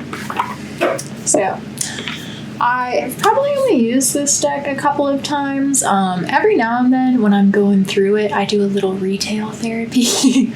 And believe it or not, some of my tarot decks have been that for me. But this is a deck that I bought kind of going through one of those periods of time where I kind of just wanted something a little bit spiritual. So I got this deck, but I haven't worked with it too much. But the few times that I have worked with it has been really awesome. I think I thought the artwork was going to be a little bit different, and it's a little bit not my particular vibe, but I can see how it would fit with some of my other decks that I have, so I do plan on keeping it and working with it occasionally. But let's see what card it has for us today. And we got the mystery card, which is the one that was actually like on the bottom of the deck that I showed off. So, Shaman's Death, interesting. So let's go ahead and get the 39. This one is mystery. So magic, mystical, the unknown, and faith, which is interesting because we had the faith card show up earlier too with the 1010. So what is it about our human condition that causes us to try to make sense of everything? There are parts of our experience here on Earth in this lifetime that we do not understand, cannot prove, or cannot make sense of. Does the lack of ability to prove, see, or touch it invalidate it? Of course not. This is where faith and belief comes in. Is there an aspect right now that is calling out for you to bring your faith to the forefront? Stop trying so hard to figure things out. This is the magic of your life. Embrace it with gratitude. And that fits very well in line with like the last tarot card that I pulled with the White Newman deck, where it was the King of Swords in reverse with that High Priestess. So it's like there's this need to listen to that intuition and really kind of tap into that inner sense of knowing, where it's like even if it doesn't make sense, or it doesn't necessarily make sense right now, it's like if you tap into that more fully, it will help to unravel something for you. And with the Shaman's Death right next to it, I read that one in the book too before I read the mystery one. It's kind of about an ego death, and it was saying that there's some part of the self that does need to die in order for newer parts of yourself to form and be established that will ultimately help with your healing journey. Just as, you know, there's the saying that gets tossed around a lot in these circles where it's like, you know, we're all just walking each other home. I believe that was Eckhart Tolle, but I don't remember who originally said that quote. But, you know, it's like, even if we're not people that are, you know, focused on doing stuff like this, where we don't necessarily call ourselves like healers per se, I think you know that it's like, you know, we all help each other. It's like we all help our friends. We all help each other heal and process and grow through different things. And so, you know, it's like even if you don't necessarily view yourself as a healer, you know, you do help heal both yourself and the people around you too. And no matter what, your body always heals. You know, it's like you get a cut, it will heal. And that's just an inherent part of our human nature, is that ability to repair what has been wounded. So finally, working our way through this last row of decks here. I think most of these are going to be Oracle, but there are a couple of Tarot left. But all right, next we've got Tarot of the Divine. So this is one of my all-time favorite decks. This is actually the one that I have for a lot of the pictures that I use on my website, which is linked down below if you want to see that. Or if you want a personal reading, that is where I offer those. And this deck relates every single card, both major and minor, to a different story from folklore from all over the world. So there's stuff from Egyptian myth. I believe this is Mary from Catholic and Christian tradition. This is from, I think, Arabian Nights, if I'm not mistaken, or Tale of a Thousand Nights, that one story, and so on and so forth. So let's go ahead and see what this one has to say.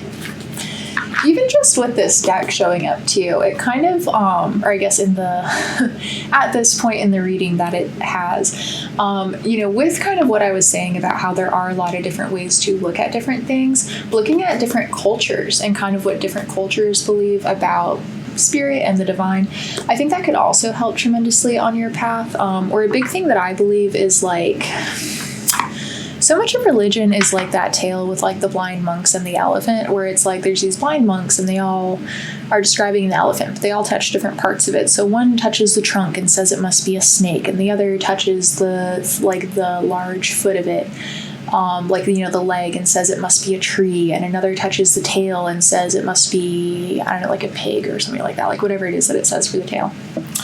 It's like I think so many different cultures have a different piece of the puzzle, and it's like when you put all of them together, you can see the full elephant.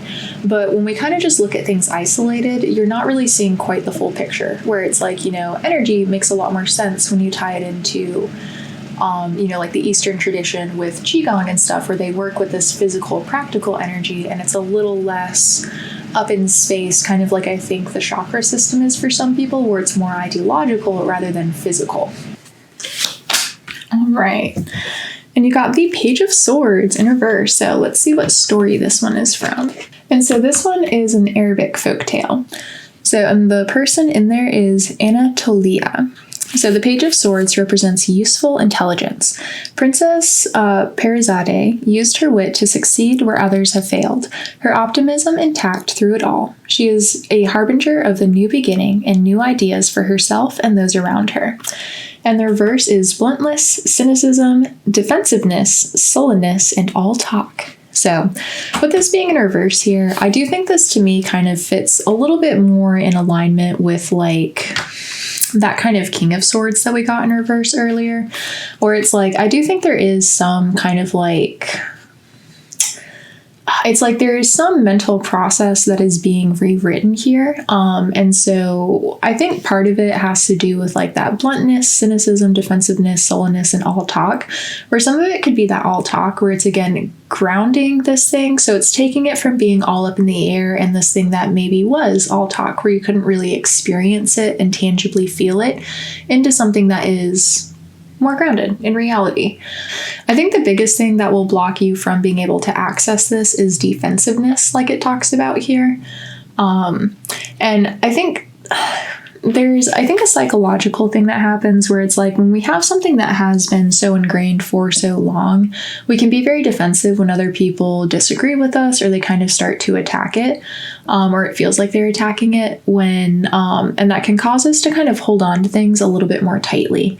And, I think defensiveness is a natural part of the process, because we've built up our ego around our ideas and stuff like that. So when we feel like certain things are being attacked, we can't help but feel like we are being attacked.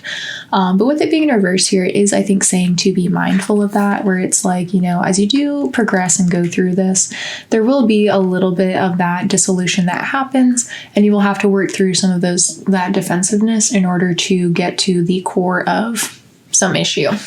And you have the Six of Coins on the bottom, which is a very positive card. That's kind of about that positive karma being doled out. So again, I do think once you do work through that, there are going to be some very positive things that do happen and manifest for you. Next, we have the White Light Oracle. So this is another Alana Fairchild deck. And this one is very long in its guidebook. This one and the Wild Kuan Yin Oracle, they both have very long guidebooks, but if you are very interested in spiritual growth and development and really wanting to work on your spiritual path, I do think her books are second to none. She has awesome, phenomenal like healing journeys and exercises in them. So let's see what wisdom good old Alana has to say. All right. And we got Karma of Kutuhala. That's interesting. I almost, or I think I may have even said it's like the Six of Pentacles that was on the bottom of the deck before is kind of like a karmic card. So there is some positive karma, I believe, on the way to you right now.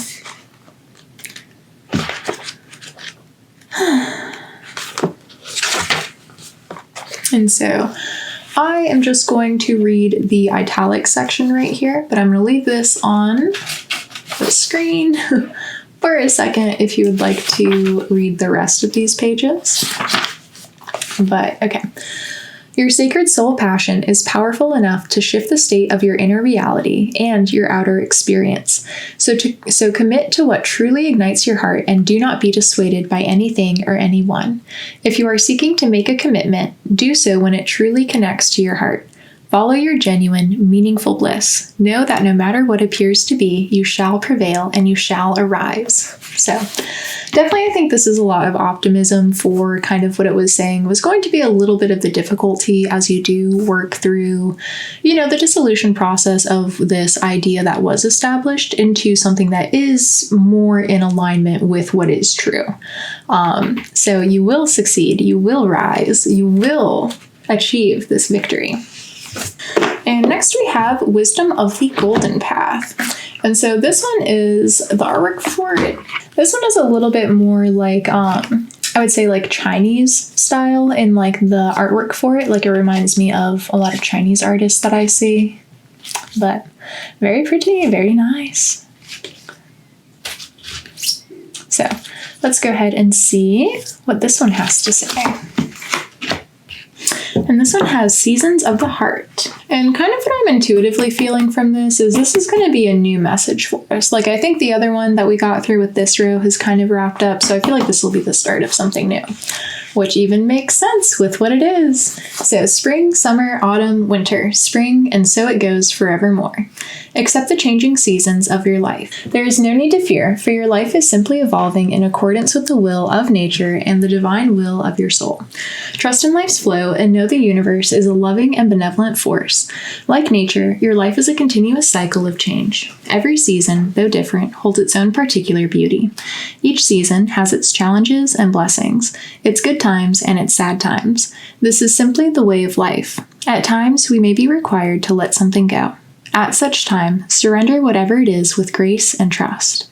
For nothing is ever truly lost. All exist eternally within our heart, and our heart, which is our true essence, is immortal and eternal. Life is a continuous cycle of change that unfolds. There is nothing you need to do except trust and know that all is unfolding through love and for your highest good.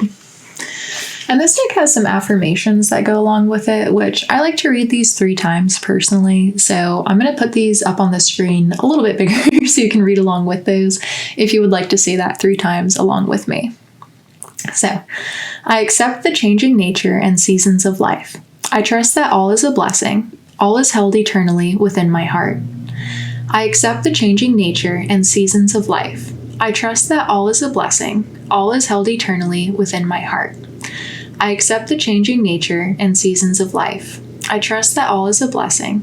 All is held eternally within my heart. All right, so next we have the Secret Language of Light. And so this deck, I don't have the counterpart to it, but the same author has one that's like the Secret Language of Dark, which I really want because it's like the yin and the yang. This would be yang, dark would be yin. So look out for that in the future.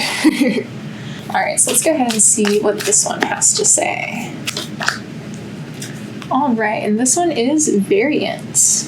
Oh, how interesting. And this actually circles back to one of the cards that we said, or that I had at the beginning, which was the like Two of Cups. And then we talked about it again with the Lovers card that was in reverse, but different perceptions of ego and soul. So that's a good way to differentiate between the conscious and the subconscious, is it's like the subconscious is the soul, and then the like external conscious is the ego. It's like the ego is the part of us that people interact with, but that soul is that deepest, most inner part of us. And so, again, I'm not going to read this full thing here. This deck also has like a meditation and some journal work and a reflection and some action to take for it. But the biggest thing in here is about aligning to the things that feel right. So again, it's having that internal and that external aspect of you be the same. So it's like how you really want to be perceived and how you really want to act in the world around you, that being the actions that you take, you know? So it's like you don't act out of alignment with yourself. It's like when your ego is triggered, you do take that second to respond from a more internal standpoint that is more in alignment with your values, rather than just that immediate kind of response, you know? And next we have the Gospel of Aradia. So Aradia was one of the first like known witches, or it's one of the like, she was a very prominent, we'll say like witch or practitioner during like the period of time in which she was alive, which if I remember correctly from what I've worked with this like deck from, she was like around kind of during the like time of like the witch trials and stuff like that. But let's go ahead and see what wonderful wisdom she has for us today. So, as we have been developing through this, it's like there has been this message of growth and development, and there's something that needs to kind of be dissolved in order for this new thing to kind of take its place. And this new thing that is going to be taking its place is going to be something that is more in alignment with our soul, with this deeper, more inner part of ourselves. So I'm going to ask, what guidance can we have towards figuring out what that is? Is there some common thread for the collective of everybody who will watch this video that we can help them find?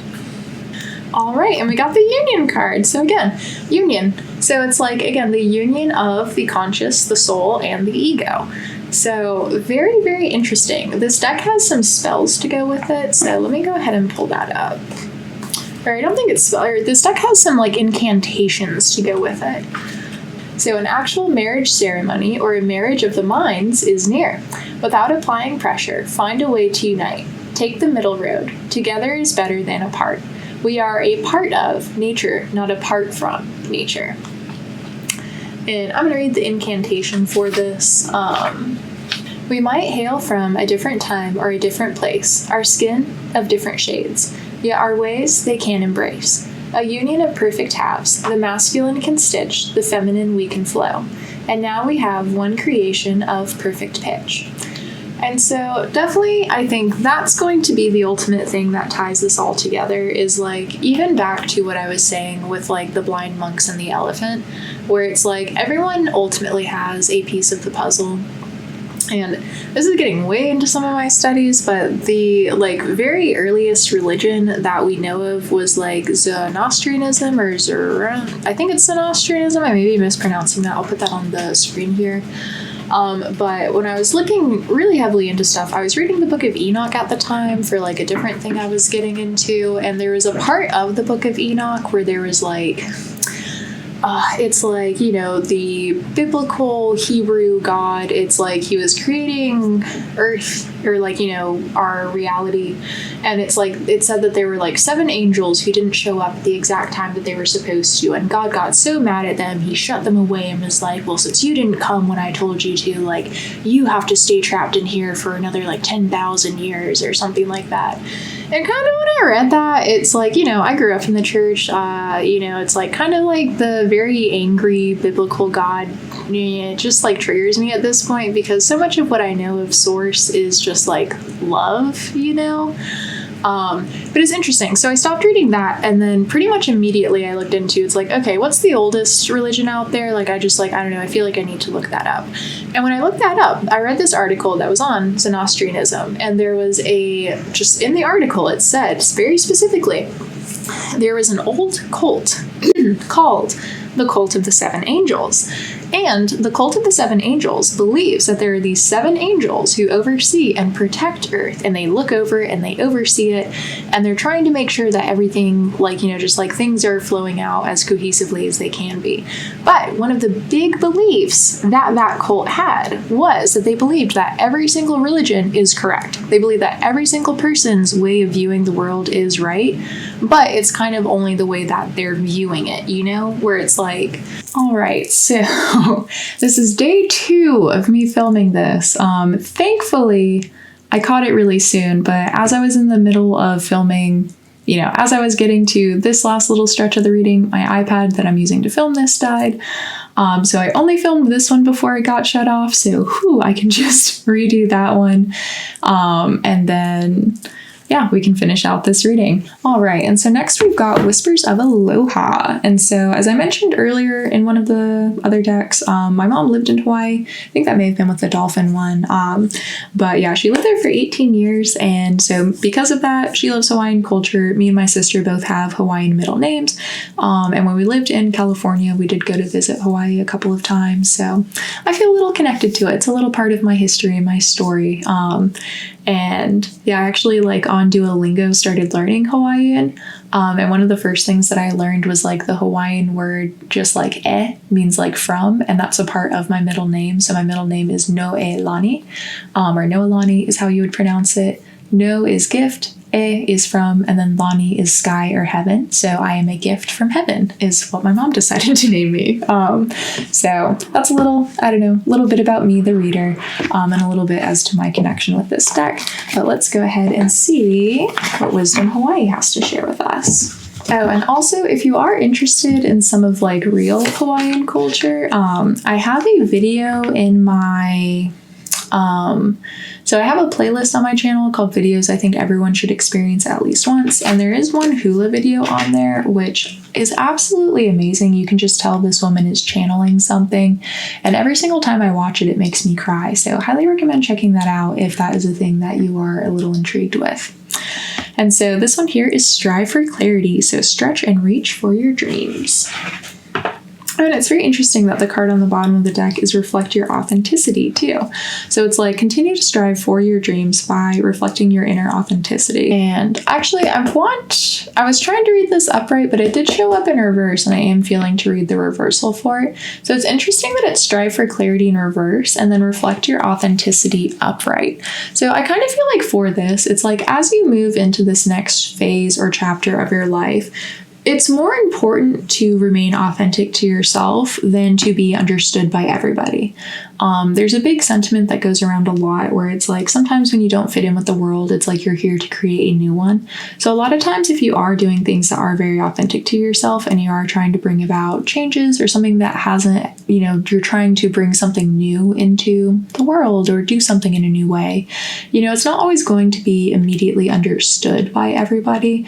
And it's okay to just keep going and keep striving for this thing that you are working towards, even if not everyone around you gets it quite yet. All right, and next we have my Isis Oracle deck, which I did a video that was just a channeled message from Isis, so if you're interested in that, you can go ahead and check out that. I talk a little bit about my workings with Isis and my connection with her. She was my patron deity. She was the first one that I ever started working with, and I just absolutely love her. I feel every single time I do a reading, she is here in spirit in some way, shape, or form, and she's definitely the one that helps me get my intuitive messages across. But let's go ahead and see what this deck has to say. All right, so we got Serpent of Fire, Priestess of the Serpent Sisterhood. And this is another Alana Fairchild deck, which again has absolutely amazing descriptions. However, they are a little bit long for the video. There we go. So I am going to leave these on the screen if you do want to go through and read the whole thing. If you're called to it, I'm going to read the italics in just a second.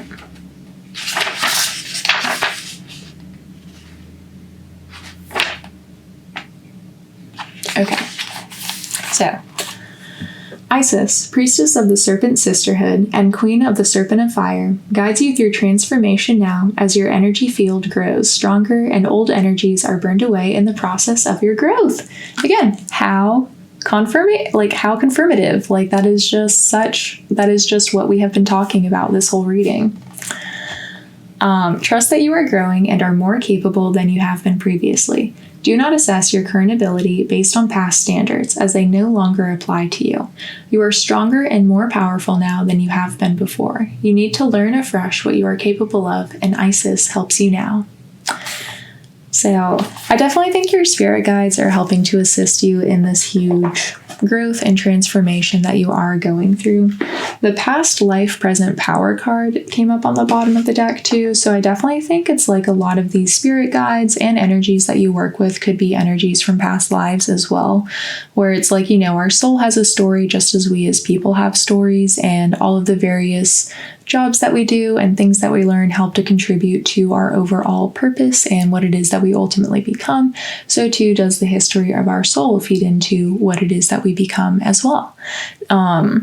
It's almost like if you've seen the movie Everything Everywhere All at Once, it's like, how they can tap into these alternate versions of themselves and gain those skills. It's like you can do that with past lives too. And I think there may be one very important message or lesson coming in from a past life very soon for you. So if you're feeling like working with a particular deity or a different culture, that could be a good thing to look into because it may have ties to one of the past lives that you've lived. All right, and next I've got the Cosmic Creatures deck. So I actually forgot to mention it when I was doing the Cosmic Mondays Tarot, but this is the companion deck for it. It was done by the same artist, Grace Duong, and it has a very similar artwork to it. So all very vibrant, very done in Adobe Illustrator, if you are familiar with that style, but very cool. I like the descriptions for these a lot. It honestly is one of my favorite animal oracle decks that I have. I think this may be one of the only ones I have left. I had another one, but I didn't quite resonate with it. And it had some synchronicities for one of my other friends, so I gave that to her. All right, you got the wolf with toucan on the bottom of the deck. All right, so wolf. So this is instincts, trust, and identity. Wild and free, the wolf empowers you to listen to your instincts and trust your gut. It is time to tap into your raw emotions and let out that howl of hunger for freedom, for the passion of pursuing life that you may have been holding back. Walk on the wild side and let yourself explore the wilderness within. Sometimes we have to break away from the pack to evolve into the next version of ourselves. Lone wolves can suddenly be cut off from the collective and have to fend for themselves, giving them a sense of strength that can only be developed by surviving on one's own. This experience can leave you guarded, but just know that not everyone is a threat. Using your natural hunter instincts, you will be able to decipher who is trustworthy and who is not. When you grow stronger in your sense of self, you can always join a new pack or create your own. Make room, there is a new alpha in town. And a lot of that reminds me of the card we got from the Whispers of Aloha, where it's like kind of going off on your own in order to develop this strength that you are building for yourself. And I feel like for some of you, you may have even been like you've already gone through that, like you've gone through a period of isolation where you've been kind of working on and developing yourself a little bit more fully. And now it's time to start stepping back into the light. It's time, or like re-entering society, or kind of or finding your tribe. It's like by going through this transformation, it's like you've raised your frequency. So now that your frequency is raised, you have to find other people who have that kind of higher frequency with you. So I do think if you have been feeling a little bit alone lately, I do think there are going to be some awesome friends on the way to you. Or if you are feeling a little bit lonely in general, like maybe you've been going through a little bit of depression, now would be a good time to reach out to the friends around you and start to kind of reform your circle. Next we have this is probably my second favorite deck, right behind the Ethereal Visions deck. But so this one is the Ai Toshinpi no Teroto Furunai. I think it's Urunai for that last one. I have been studying Japanese for the last on and off 9 years. Definitely like not collegiate kind of study, just kind of in my spare time. So I do speak a fair bit of Japanese. I would love to be a translator at some point, and this is my very first Japanese tarot deck that I got. My husband got this for me for Christmas last year, and I'm absolutely obsessed with it. It is the exact 80s Japanese kind of it's like a very specific style of retro Japanese artwork that I love. One of my goals for my Japanese journey is I would love to be able to actually read this book. I can read parts of it, but oh my gosh, there's so much more kanji in this than I thought there would be. So it is very difficult to read. So if you're unfamiliar with the Japanese language, it's they have essentially 3 different alphabets they use. They have kanji, which are these complicated ones. They have romanji, which are these kind of curvy, simpler ones like this. And then they have katakana, which is this more angular one here that's more simple.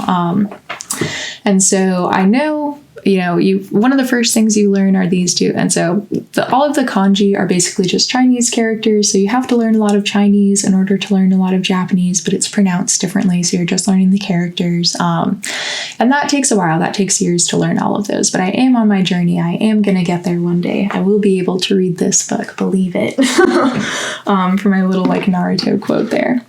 But let me go ahead and pull a card from this and see what this has to say.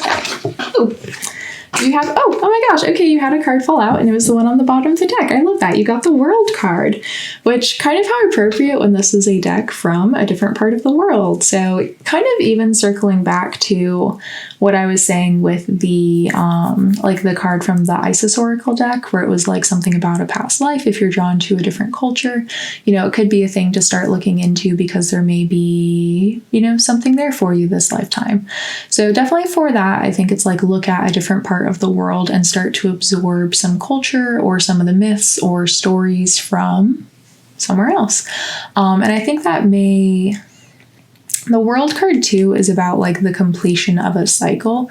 It's the very last major arcana card. So it could be too that it's by you kind of re-entering into this energy that you had from a past life, but from a new perspective. It can kind of help you close out or finish some cycle. And if you look, it's she has all these this fruit and these lantern looking things that are coming out of her hair from this. So it's by doing this, I think it'll just kind of provide you a lot of ample opportunities and kind of feed your mind and provide a lot of wisdom for you moving forward. And the card on the bottom of the deck was the Moon, which came up twice earlier in the reading. So how cool that came up yet again in this reading too. I will say for this deck though, it is a pip style deck. So I'm just getting all the fun cards. It does have these for just the minor arcana, and it's kind of hard to tell which is upright or reverse immediately for some of them, particularly the coins for me. So I don't know, if you ever do get this deck in the future, just be mindful of that it can be a little you have to just look a little closer for some of them. All right, next I've got the Elemental Tarot.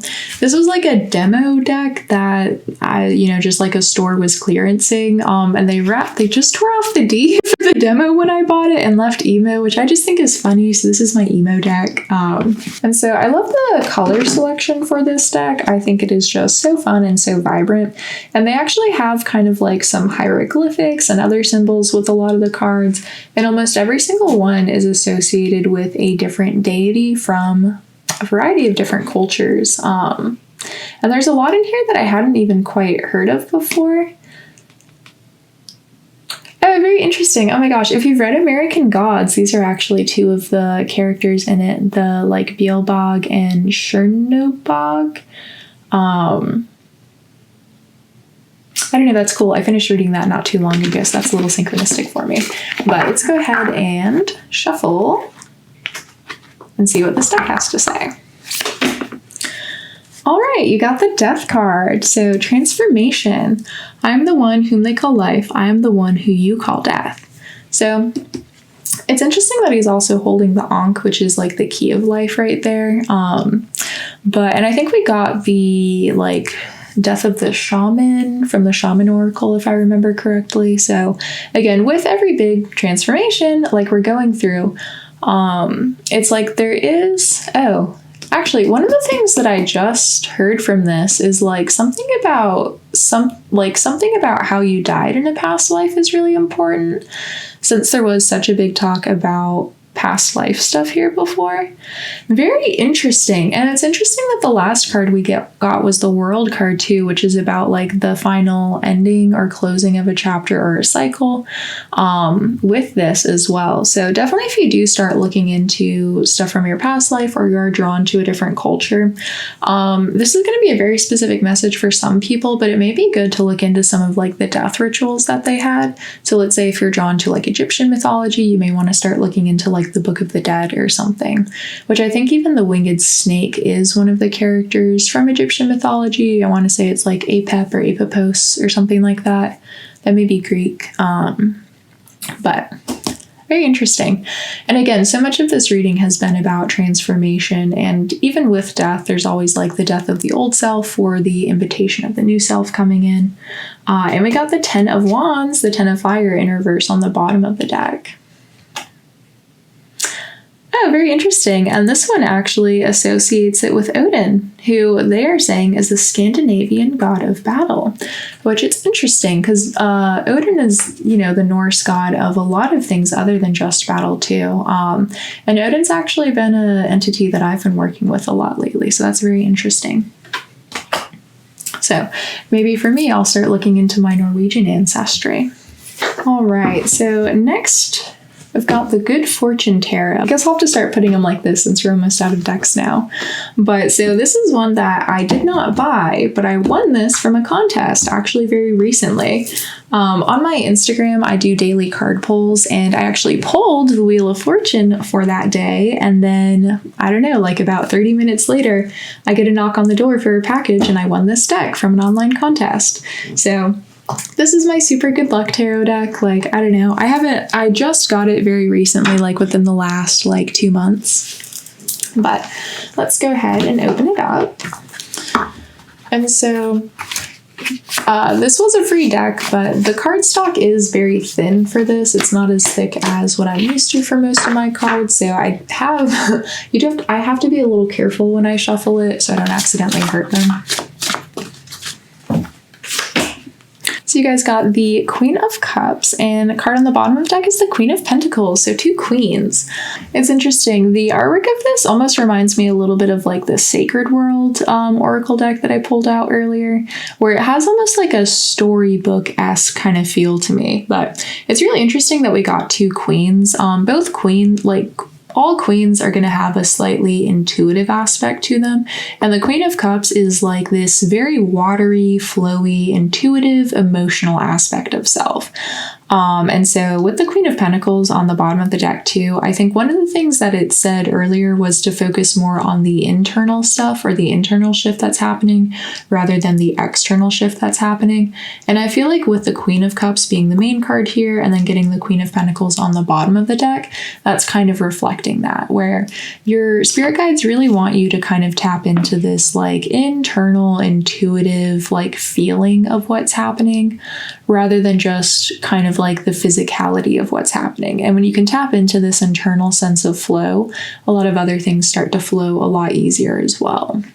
All right. And next we have the Wild Kuan Yin Oracle. So this is the we'll say deluxe version of this deck. It has the thickest guidebook I've ever seen come with a tarot or oracle deck. Like, this is a book in its own right. And so, I don't know. This is another Alana Fairchild deck where, again, she really does put a lot of very high vibrational wisdom into all of the oracle decks that she does. And on her website, she even has different kind of tiers for her deck, where it's this is more of an entry level, intermediate, and advanced level deck. And I think this may be on the highest tier, if I'm not mistaken. I don't think all the Kuan Yin ones are, but I think the Velvet edition is, just because of, again, how thick this book is. So again, I will not be reading the full description when I do pull the card from this one. I will show the pages if you would like to pause on those and read the full thing for yourself. All right, so Wild Red Rider, Blessing Bestowed. And this is number 44, so master number 44. Oh my gosh, and this is the very last card in the deck too, similar to like the World card being the very last major arcana. So a lot of endings I think are happening. I think even in the process of you watching this reading, I always think there's magic happening when we do tarot, which is why it is, divination is considered a magic.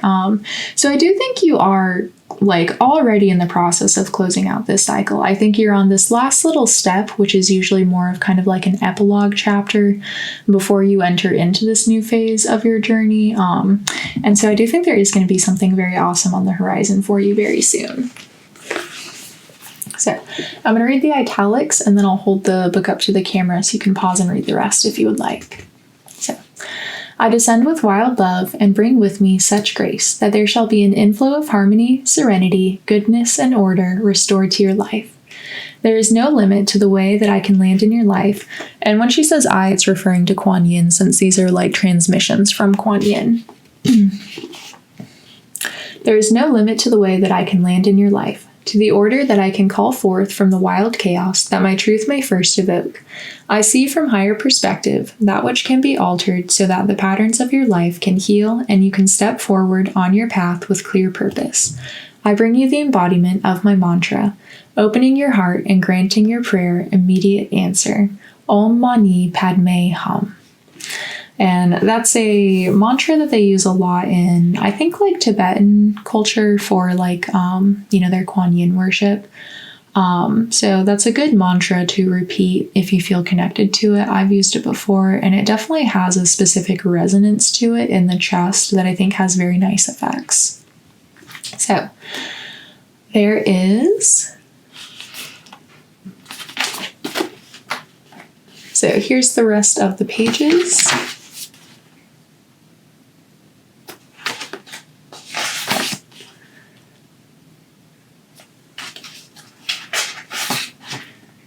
If you would like to work with those. But yeah, quite a few there. The card on the bottom of the deck here is Fearless, so definitely don't fear this new chapter that you are stepping into, or don't fear that there is a cycle in your life that is coming to a close. Again, there are going to be just like so many awesome things on the horizon for you, and I think the more you can shift your attention or your focus forward, the better things are going to be for you in this transition. All right.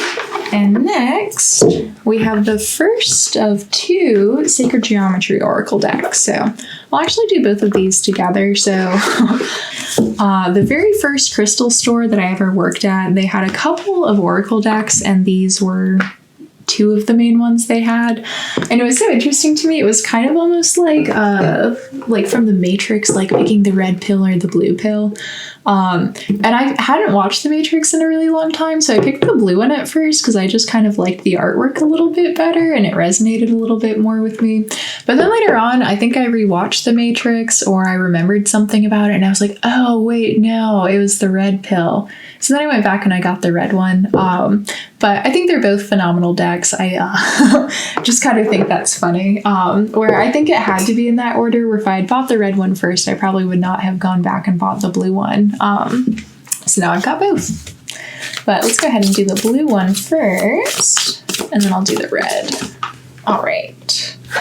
So we got icosahedron, which is one of the platonic solids. Oh my gosh, and we got the Kabbalah card too, which I talked a little bit about this in the Torah and the Tarot one. This is just like the symbol for it. Okay, so icosahedron. This one was in reverse when I pulled it. And again, that one is a little bit shorter, so I'm going to read that one. There are too many facets to the situation. Choices and possibilities overwhelm you. This is a common challenge in modern culture. Try making a list and giving priority to the many things that seem to demand your attention. Decide which must get done and which you can release.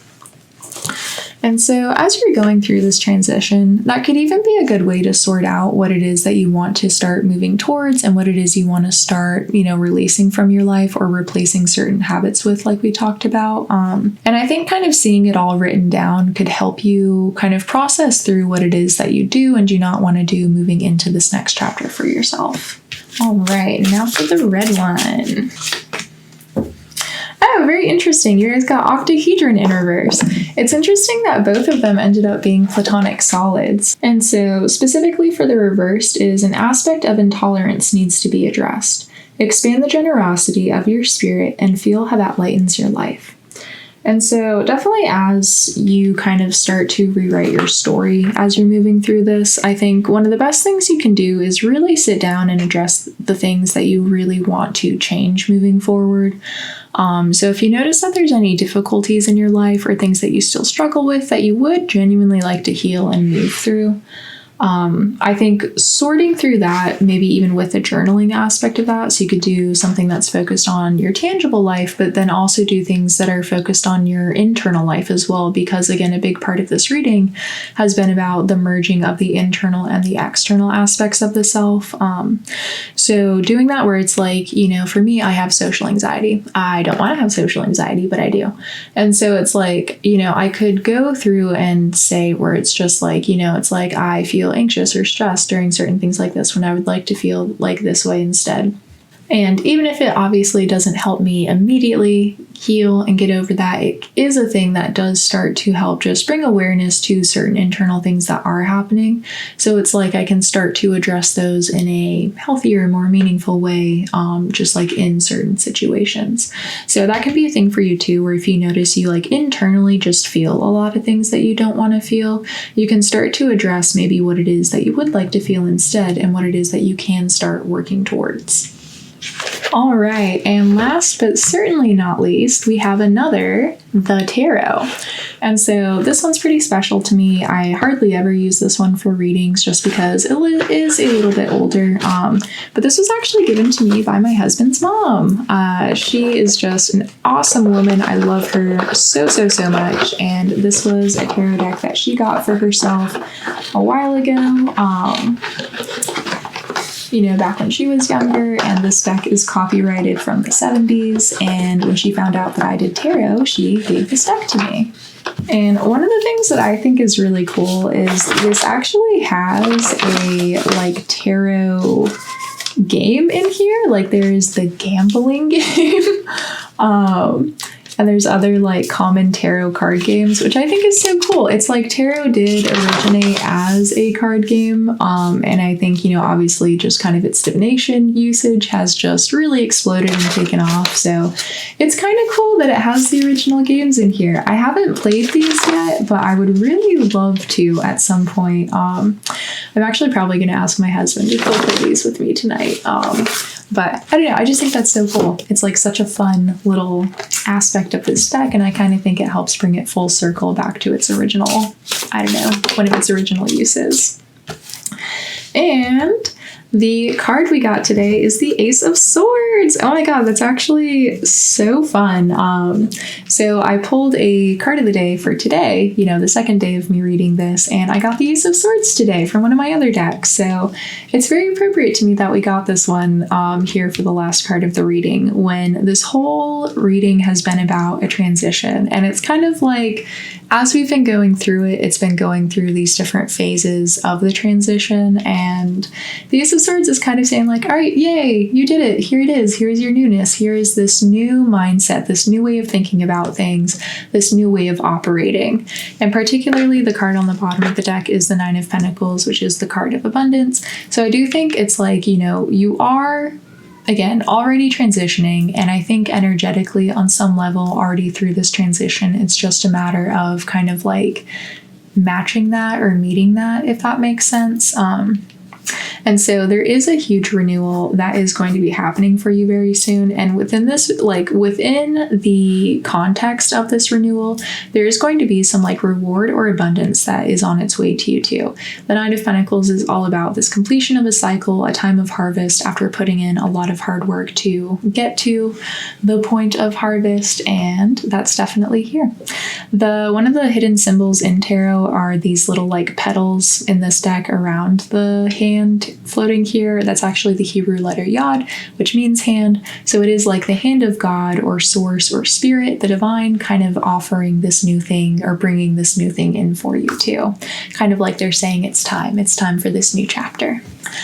So there we go. Thank you guys so much for sticking around and watching this whole video, which I am sure will be multiple hours long at this point. But that is my deck collection. Like I said, I've been collecting for many years now. I do offer a small selection of those decks on my website. I am working towards being able to offer every single deck that I own, but as you just saw, that is a pretty big investment to have to start that off with. So if you want to see a particular deck in my store sooner rather than later, please go ahead and leave me a comment down below and I will start to prioritize some of the more popular decks. But there is a small selection on my website right now, including but not limited to these wonderful decks. And if you like this video and you want to see more, I don't know, you want to see a deck more in depth, I can do a whole deck review video for any of those. I have worked with most of them for a pretty long time. And yeah, if you like this video, go ahead and leave a like or a comment or subscribe to my channel if you haven't already. I do tarot and Reiki and guided meditations and may do some other fun stuff on the channel as well. The whole meaning of Shaman Studios is like it is me, Shaman, and all of the things that I study for studio. So I have a lot of different energy stuff that I can offer to you guys that I am working on putting more out there for. So again, thank you guys so much for watching this video and hearing me ramble and talk about just stuff that I love to talk about. And I hope to see you guys soon in the next video. And I hope you have an absolutely phenomenal rest of your day and that you have a very peaceful or easy transition that you're currently going through. I hope it is as painless as it can possibly be and that you have a lot of wonderful opportunities and things in store for you on the other side. So take care, everybody. Bye.